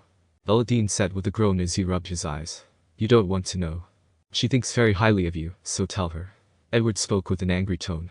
I want to see her change your mind about you. Dean shot Edward a disapproving look, and Bella looked at him, then Dean with confused eyes. What do you mean? She questioned. How's that high horse you're sitting on? Dean catechized, ignoring Bella's question. You're a goddamn vampire. You're the very thing I kill for a living, yet you want to sit here and talk down on me like you're so perfect. Show me the good you've done. The two had gotten to their feet and stood inches apart from one another, staring the other down intently. Dean fumed with anger as Edward tried to talk down to him, as if he was less. Dean knew his place in the world, and as sure as hell wasn't beneath a monster. Edward had been reading Dean's thoughts the entire time and knew how Dean felt about him. He had gotten into Sam's head as well, but Sam was more understanding of the Cullens, and he had genuinely wanted to help while they were in Italy. Dean couldn't care less if Edward had lived or died, he only cared for Bella's sake. Alice had put her magazine away and watched the altercation between the two as Bella grew worried. Both of you are a mess. Edward growled. Stop. Bella ordered, jumping from her seat and pushing herself between the two. Edward's and Dean's eyes moved to Bella and saw that she was desperate for them to stop. Edward was the first to give in. He placed his lips on Bella's head and grabbed her hand to sit back down. Dean followed orders shortly after and sat next to his brother. Please. Bella begged, still holding on to Edward's hand, but eyeing the Winchester boys intently. I want to know more. Dean sighed in defeat and looked towards his little brother. Sam gave Dean a slight nod of approval, and both leaned in forward, closer to Bella. First, do you know how our mom died? Dean asked, rubbing his fingers together. No? Bella responded. I thought it was just a house fire. Her eyes jumped from Dean to Sam as they gave each other another look. Far from it. Dean continued on to tell Bella about Mary and the yellow-eyed demon, Azazel. As she learned that Azazel had killed Mary just when Sam was a baby and fed him demon blood, Bella's whole world became shaky. There was more out there than just vampires and werewolves, there were demons and angels. An actual heaven and hell. The Winchester boys told Bella and the Cullen siblings about Sam's powers and Azazel's purpose for him. They described in explicit detail Sam's need to drink demon blood. They explained Azazel's plan for all his gifted children. With hesitation, he mentioned Sam getting stabbed in the back. At this point, the Cullens were just as interested as Bella, sitting on the edge of their seats, leaning in with every word the boys spoke. Edward had only been able to see a fraction of their lives. He didn't realize there was so much more. He didn't realize that they were only that way because of the way their lives had gone. When Sammy died in my arms, I couldn't do it. Dean's voice shook. So I did it. I went to the Crossroads demon and sold my soul. They gave him a year. Sam added. After that year deadline hit, I was toast. Lilith had allowed the hellhounds in, and I was tore apart. Next thing I knew, I was in hell. What happened with you, Lilith? Alice looked at Sam. She tried to hit me with this white beam and nothing happened. I'm guessing I was immune to it. Or it was all the demon blood you drank. Dean commented. Sam shot him a glare, then returned his gaze to the others. If you were in hell, how did you get out? Bella asked, growing confused. Well, that's where the angels come in. Dean responded. An angel by the name Castiel saved me. He brought me back because God commanded it. Wait, God is real? Bella questioned in astonishment. Sam and Dean nodded their heads, giving her an answer. Edward leaned back in his seat and gave Dean a smirk. Why don't you tell her what you did in hell? He spoke up. Dean shot him a disgusted glare. But, Dean, you said you don't remember. Sam questioned. Oh, he remembers all right. Edward commented. What happened in hell? Bella was genuinely curious. Dean began to sweat with Sam's confused and Bella's curious eyes locked on him. He told his little brother he hadn't remembered, just for the sake that Sammy didn't have to know what it was like. Dean didn't want to relive it. He didn't even want to think about it, but it was always there. It was always in the back of his mind, taunting him. It would be there until the day he died, unfortunately. Dean hesitated about saying anything, but Edward's smug smile made him severely pissed off, and he wasn't going to let him win. I spent 4 months in hell, but time works differently down under. Dean began. I spent 40 years down there. My God. Sam mumbled as Dean dropped his head. They sliced and carved and tore me in ways that yowed until there was nothing left. And then suddenly, I would be whole again. Like magic. Just so they could start again all over. And Alistair, a demon that is a professional in torture, at the end of every day he would make me an offer. He would take me off the rack if I put souls on. Dean stopped for a moment as tears filled his eyes. He wasn't ready to talk about his time, but he had no other choice. Sammy was curious and he knew how his little brother could get. Sam would try to be there for him, but he couldn't help what Dean had gone through. He couldn't help what was inside Dean's head every day. The same way Dean couldn't help Sam with the demon blood and his powers. It was something the two have had to work through alone. Through a trembling breath, Dean began again. If I started the torture and every day I told him to stick it where the sun shines. Dean forced himself to smile as he recalled his remark. For 30 years, I told him no. But then again, I couldn't do it anymore, Sammy. Dean's voice trembled as the tears grew heavier in his eyes. He mentioned Sam's name solely because he felt as if he was explaining it just to Sam. Sam was the only one who deserved to know out of the group. And I got off that rack. God help me, I got right off. I started ripping them apart. I lost count of how many souls. Dean's head rose and they could see the tears in his eyes, one streaming down his cheek. His shaky voice sent goosebumps down Sam's spine as he recalled his time. Sam hadn't even begun to understand what Dean went through, and at that point in time, he wished he didn't know. The things that I did to them. Dean, Sam spoke up. Dean, you held up for 30 years, which is longer than anyone would have. It was his best attempt at comforting his brother. Sam's words sent the tears down Dean's cheeks, and he let them come. He let the tears and the emotion flood over him. Bella's eyes filled with tears as Dean wiped the tears off his face with one hand. Alice had felt remorse for him, and Edward had begun to feel guilty. Hearing Dean explain his time in hell was worse than his thoughts let on. Sam placed a hand on his brother's shoulder. How I feel, inside me, I wish I couldn't feel anything, Sammy. I wish I couldn't feel a damn thing. Dean had gotten to his feet and eyed Edward with hatred and anger. Edward could hear how Dean thought of him.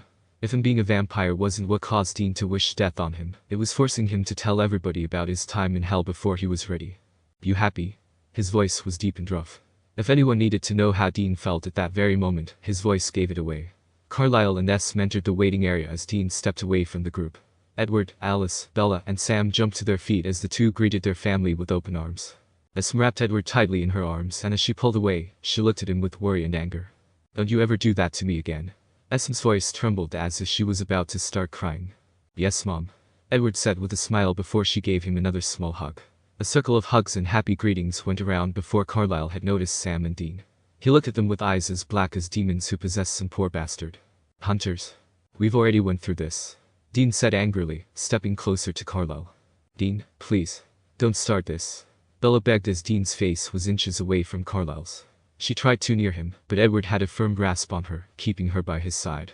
If you want to kill us, get in line. He looked to his brother and gestured towards the door. Come on, Sammy. We can get to Forks ourselves. But, Dean. Sammy. Dean's voice roared. I'm not arguing. Let's go. Dean angrily went on his way and Sam hesitantly followed after him. Before Sam was able to step out, Esme's voice flowed to his ears. You can still come with us. Sam turned to face her. If you went all that way to help Bella save my son, then I don't care if you're hunters. Rain poured on Dean from the dark clouds above. The cold droplets cooled off his warm skin. He had been so angry, he could feel his body heating up quickly, so the rain had been nice. He walked away from the airport to the parking lot where 2 black cars awaited. He averted his gaze to see a tall, built man with dark hair and pale skin, and a woman whose skin matched his, and was short in stature with long, blonde hair. They had a certain beauty to them, and Dean immediately knew who they were. He shook his head as he sat down on a nearby bench, and his eyes locked onto Rosalie and Emmett. They watched him with threatening stares, and Dean matched them. A fluttering sound filled Dean's ears, and he slowly moved his head to see Castiel sitting next to him, staring longingly ahead of him. "Can I help you?" Dean questioned, waiting for Castiel to say something. "How is Italy?" Castiel asked, averting his gaze to Dean. "Well, it sucked." "I see that. They let you go." "Yeah." Whitey looked terrified when he read my mind. "He saw us." Dean looked at Castiel again. "And they're terrified of you guys. The vampires wouldn't dare kill or turn the one we rescued from hell. They wouldn't risk angering us. How do they know you're even real?" "We once walked on Earth a very, very long time ago." Dean remained silent. "Some vampires believe they deserve nothing but death. Others are very self-righteous." Dean huffed through his nose.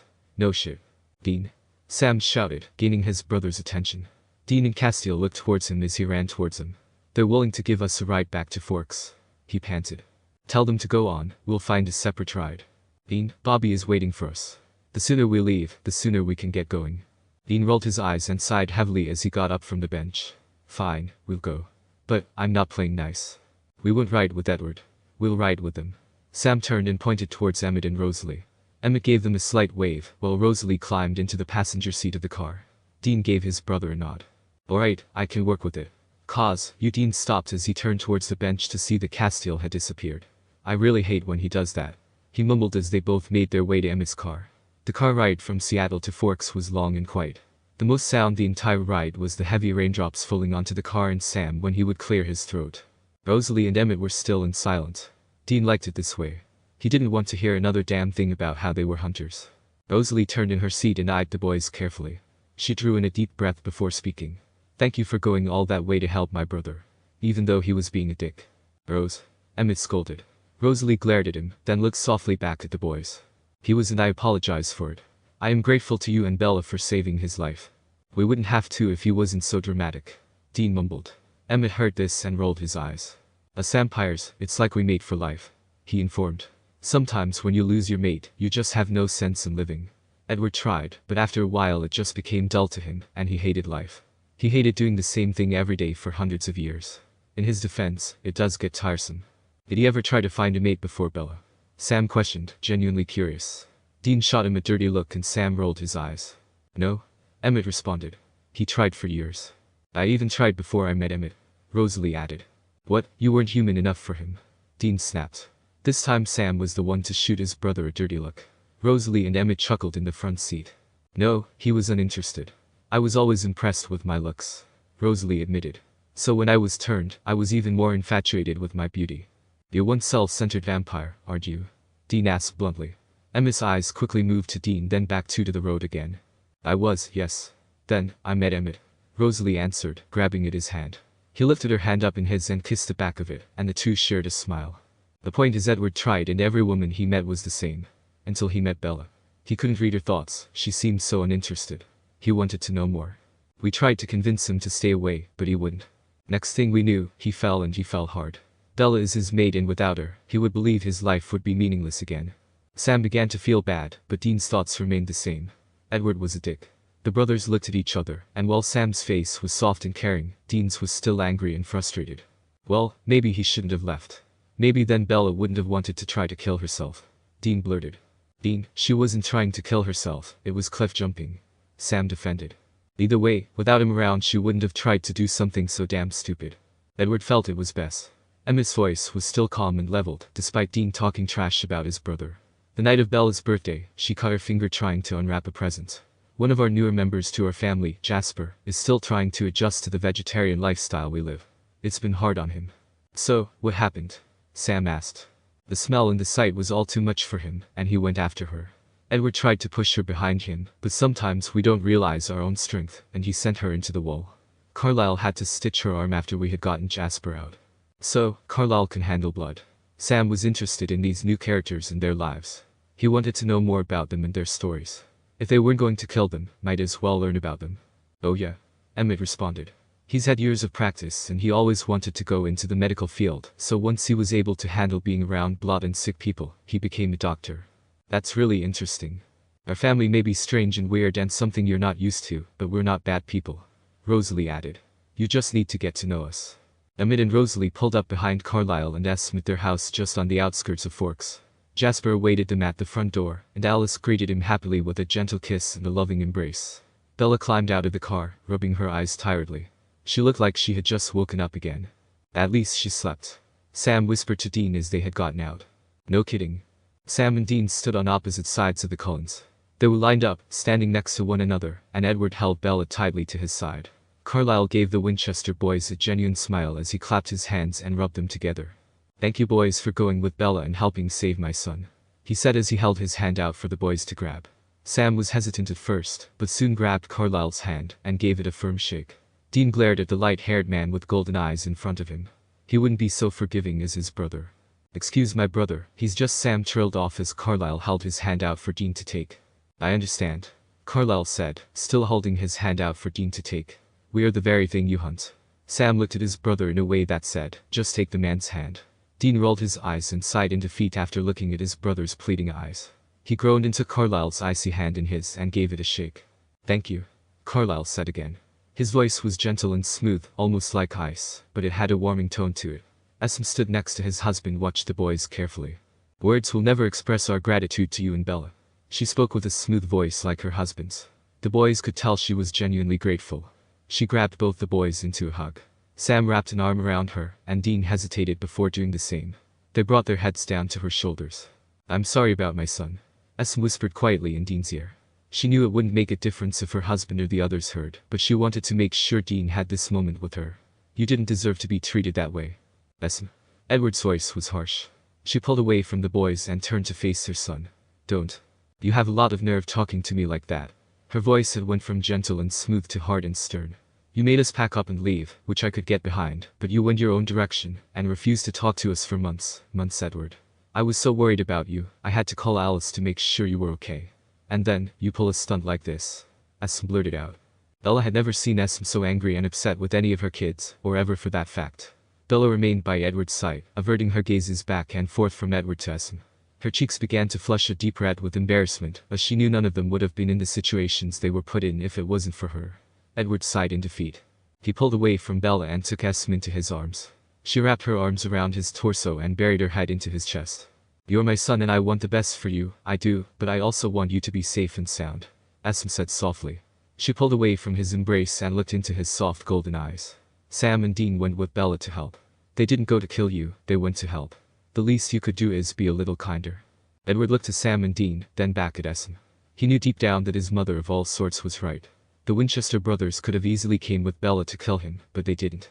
Instead they helped the love of his life find him to bring him home. He walked away from Esme and stood in front of the boys. Dean watched him with cautious eyes as Edward had looked at Sam first. If he had done anything to harm Sam, Dean would set the whole damn town on fire. Edward held his hand out and Sam instantly took it. Edward gave Sam's hand a firm squeeze and shook it before moving to Dean. I'm sorry for what I said. What part? All of it. Including making me tell Bella and Sam about my time in hell when I wasn't ready. Edward averted his gaze to the ground to gather his thoughts before looking back at Dean. While Sam's thoughts had been friendly for the most part, Dean's thoughts were full of colorful words and names he had never heard himself be called. Yes, especially that. I wasn't ready. Sammy didn't need to know yet, and Bella sure as hell didn't need to know at all. He looked towards Bella. No offense. None taken, she said. Dean looked back at Edward. My time in hell was my business. What I did was my business. Sam can't help me, the same way I can't help him with the shit he's going through. It is all things we need to handle ourselves, Dean explained. Which is another thing. Sam spoke up. Why did you make Dean talk about his time in hell if you know the things I've done and been through? Call it being petty, Alice commented as she stood next to her brother. He didn't like Dean, but he held no ill feelings towards you, Sam. Such bullshit, Dean mumbled. Alright, chick flick moments are over. Let's get going. Yeah, we probably should. Bobby is probably waiting for us. Well, thank you again for your help, Carlisle said again. As Bella and Edward climbed into one of the cars, Sam and Dean gave a small wave to the rest of the Cullen clan before getting into the car. When they had arrived in Forks at Bella's house, they had noticed a car parked next to the Impala. Is that? Edward questioned as he pulled into the driveway. Looks like Bobby found Charlie's house. Sam mumbled as Edward put the car in park. The four climbed out of the car and began walking closer to the house when Charlie had erupted from the house with Bobby close behind and ran to Bella. He wrapped her in his arms. As Charlie kept a tight embrace on Bella, his eyes shot to Edward. "You get the hell out of here," he shouted. "You just straight get the hell out of here." G-Swan, Edward began in a gentle, quiet voice. Charlie pulled Bella away from him and stood between her and Edward. "You're lucky I don't have a gun on me or I'd shoot you," he threatened as he drew in closer to Edward. "G-Swan," Edward began again. "I am incredibly sorry for the pain and hurt I've caused your family. I wish I could take it back." "Well, that makes it all better now, doesn't it?" "Dad, stop," Bella ordered from behind him. "Stop this, please." "Your daddy is right, Bella," Bobby spoke up as he turned to face her. "Just because he apologized doesn't excuse the hurt he caused you, and it doesn't excuse you running away." "I wasn't by myself," Bella defended. "I had Sam and Dean." Charlie averted his gaze to the boys. "Don't you boys think you're going to get off free either? I have plenty of anger still left in me for you too." Sam and Dean groaned loudly as Charlie backed away from Edward. "I want you off my property and you are never, ever allowed through this front door again." Charlie wrapped an arm around Bella and gently pushed her inside. Bobby walked closer to the boys as Sam looked towards Edward. "I'm sorry about that," he voiced. "He has every right to be upset," Edward commented, still looking at the front door. He turned to face Sam and Dean and gave them a small smile. "I have other ways of getting in there though." Sam chuckled as Dean voiced his disgust. Bobby patted the boys on their backs as he reached them. "How was your trip out of the country?" "Dumb," Dean replied. "It would have been cool to see more of the city," Sam added. "It is a beautiful city. I recommend you go there and tour," Edward mentioned. "If we can ever get a day off," Dean grumbled. "You should probably go before Charlie comes out here with his gun and starts shooting," Bobby warned Edward. "Then, we'll really have to explain some shit to him." "I suppose you're right," Edward said, shoving his hands in his pockets. He looked at Sam and Dean once more. "Thank you for all your help, really. I'm sorry I was a," he trailed off. "Ouch," Dean finished. "Yeah, that," Edward said with a light chuckle. "I shouldn't have made you talk about your time in hell." Bobby shot a look at Dean. "You remember?" "I ain't talking about it, Bobby," Dean growled. Edward began making his way to the car before stopping. "I hope to see you guys sooner than ever." Edward gave a half-hearted smile. "Yeah, maybe," Dean grumbled under his breath. "Definitely," Sam said, giving Edward a small wave. Edward gave a nod towards the boys and Bobby and climbed into his car. As his car backed out of the driveway and sped off down the road, the Winchesters and Bobby began making their way to the front door. "Might as well get the ass framing over," Dean sighed as he shoved his hands in his pockets. "Maybe it won't be so bad," Sam said hopeful as they disappeared into the house. Charlie yelled, and boy, did he yell. He would yell at Bella, then the boys, then back at Bella for being so careless, reckless, and stupid. The boys and Bella knew it was all out of love, but Sam and Dean had definitely felt déjà vu over it. While Sam and Dean had just told Charlie they took Bella on a road trip to get her out of her head, Charlie had still been worried. With all the killings and disappearances of people all over the Washington area, he worried something like that could have happened to Bella. While Charlie had proceeded to tell them they were careless for not telling him, it reminded the boys a lot of their father. John had often gotten on the boys' cases for being reckless and stupid. He would often mention how they could have gotten hurt or killed. Charlie had mentioned that too. While Charlie's reprimanding wasn't as severe as John's always was, it still gave them memories of their father. Charlie had grounded Bella. For how long? He never said. He had mentioned she was grounded for the rest of her life, but everyone in the Swan residence knew it was just until he figured if she had served her punishment or not. Bella had given him a small hug before going up to her bedroom. Charlie sat on the recliner and sighed heavily as he rubbed his eyes. "We're sorry, Charlie," Sam murmured. Charlie looked at the boys and gave them a weak smile. "I know you guys weren't trying to do any harm, but I would have liked to know about said road trip. We know and we should have said something, we just thought it would have been good to get her out of her head, and a road trip seemed like a good way to go," Dean explained. "Whose car did you take?" Charlie asked. The boys looked at each other with worried looks. They hadn't gotten that far in their story, and they had forgotten they would have needed the Impala for a road trip. They worried that Charlie was onto their lies. "Dean told me one of Bella's friends was heading out of state, so they went with her," Bobby responded for them. The boys gave Bobby looks of relief. "Which is where I come in. They figured once Bella's friend made her destination, they would need me to bring them back." "Yeah." Sam and Dean agreed in unison. "How did Edward get in the picture?" Charlie questioned. "Well, we were on our way and we had to stop in Spokane at a gas station. Bella had went inside to pay, and she saw Edward and Alice there. They explained to her that they were moving back to Forks," Sam explained. "Did they ever explain why they up and left and didn't even give my daughter an explanation?" Charlie began to grow frustrated. "No idea," Dean responded. "She wanted to go with them back to town, and it made no sense to us. We told her friend to go on without us, and we got a hotel room in Spokane to try to talk some sense in her. And boy, did we try. But she wasn't budging. She wanted to go with them, and we tried telling her exactly what you told us. Still, she was hell-bent on going with them, and finally we had to tell her we would take her back into Forks and see them, and that's what we did. We called Bobby to come get us in Spokane. I was driving through Montana at that point, so it took me a little while to reach them. Bobby added. Did the trip help for a little while, before she saw Edward? Charlie asked for reassurance. Yes, it did. She didn't think of him for a minute. The boys and Bobby left Charlie's house that evening and went back to their hotel room. Once they arrived, Dean threw his coat and keys on the table by the door and fell onto his bed. Sam sat on the other bed as Bobby sat down at the table. Dean groaned loudly as he made himself sit back up. Thanks for the help, Bobby, he said as he rubbed his eyes. No problem. That's why I'm here. Yeah, and thanks for coming up with a lie on the spot like that, Sam added. We lie for a living, boys. It comes naturally. I don't know about you guys, but I really need to hit the hay, Dean said with a yawn. Yeah, we should probably try to sleep, Sam agreed. What will you do? He asked Bobby. I'm gonna get a room myself, then tomorrow we can head out on the road together. The road? Dean questioned. Yeah, you're done here, aren't you? Sam and Dean exchanged looks. We didn't really do anything, they said in unison. You can't. The werewolf pack and the Cullens will take care of whatever is causing the killings. You boys can't do anything here. It's kind of like saying you have no jurisdiction. So we just leave. Dean didn't like the idea. People were still dying and their job was to save people. Pretty much. What about the people? Sam questioned. He was with his brother on this one. He didn't want to leave when people were still dying. He didn't want to wait until the Cullens or the werewolves decided to handle it. You guys don't want to get into this fight, Bobby finally responded. It can get ugly with wolves and vampires. Stay out of it. There are other people who need help and saving. Save them. Bobby got up from the chair and gave them a slight wave. You boys get to bed. I'll see you in the morning. Night, Bobby. The next morning, Sam sent out word to Charlie that they were going to leave Forks. He tried to buy them breakfast, but Sam had been eager to leave. He wanted to get back to their lives and forget what happened in Forks ever happened. He was ready to take on Lilith. He felt ready to take her on. Dean had other thoughts about the situation, but rarely tried to fight Sam about Lilith. They would reach her when they could, and they would continue trying to stop her from breaking the 66 seals. As they brought their bags out to the Impala, they saw Charlie and Bella pull into the parking lot. Dean slammed the trunk of the car shut as they climbed out of the police cruiser. Well, it was good to see you boys, Charlie said, giving each of them a hug. I'm still so sorry about your dad.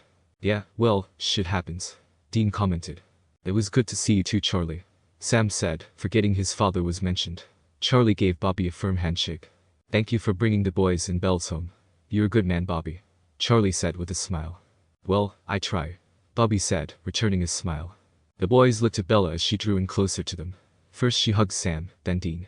Thanks for everything, you guys. It was great hanging out with you. Ditto, Sam said with a large smile. Stay out of trouble, okay, kid, Dean commented. I'm not a kid. Bella playfully punched Dean in the arm. Well, you're not a full adult, either. Not yet. He chuckled lightly. Bella looked towards Charlie with soulful eyes.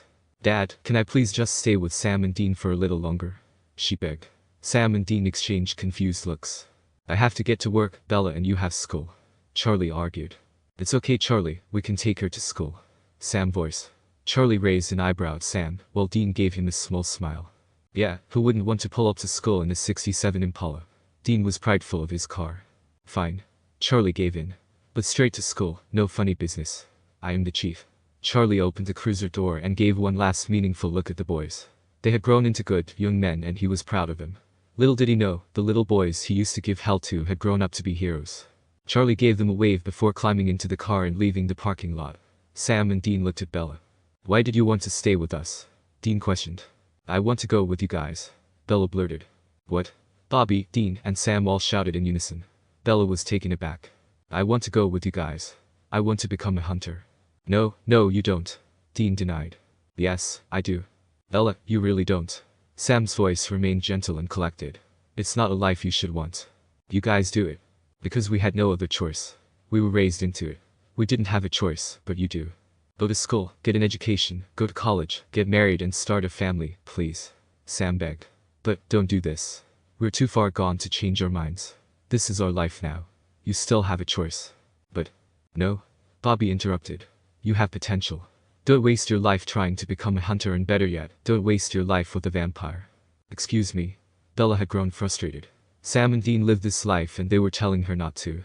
They were the ones that had dragged her into it in the first place, and now they were telling her that her life was full of promise, and she had so much potential to do anything but become a hunter. Now, this stranger had joined in and told her she was better off doing what she was doing and to leave Edward. Please take this into consideration when I tell you I am not trying to be an ass, but I am trying to protect you. Bobby began. You will get into all sorts of trouble with a vampire or werewolf. Stay away from them, please. Bobby had surprised Sam and Dean. It was as if he was talking to his own child about not following into his footsteps. You don't know him or me, Bella argued. Listen to him, Bella, Dean said with a stern voice. He knows what he's talking about. Bella kicked at the rocks in the parking lot as she dropped her gaze to the ground. She slowly looked back up at the boys and sighed in defeat. Fine, but can you still take me to school? Dean's lips curved into a large devious smile. Get in. Impala drove into the parking lot of Forks High School, where plenty of Bella's peers watched with careful eyes.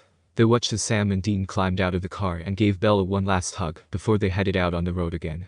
Be careful, Bella said as she pulled away from her hugs with the boys. Us? Sam questioned. Always, Dean finished. She gave them a slight smile as her friends surrounded her. See you around, Bella, Dean said with a small smile before putting the car in drive. The tires screeched loudly against the pavement as Dean pressed his foot to the gas. Sam and Dean were on the road again, right behind Bobby's car heading back to their next case. Sam and Dean had quickly come to the realization that this was their lives whether they liked it or not. For the most part, the boys enjoyed their job. They were able to kill ugly sons of bitches and save people, sometimes get the girl in the end. As they continued on the road, both Sam and Dean looked at the rearview mirror to see the little town disappearing. Forks, like many other towns, had its secrets. It would be too soon if the boys ever had to go back. So guys, a big thank you for watching till ended. If you enjoyed the fiction, then please subscribe for more.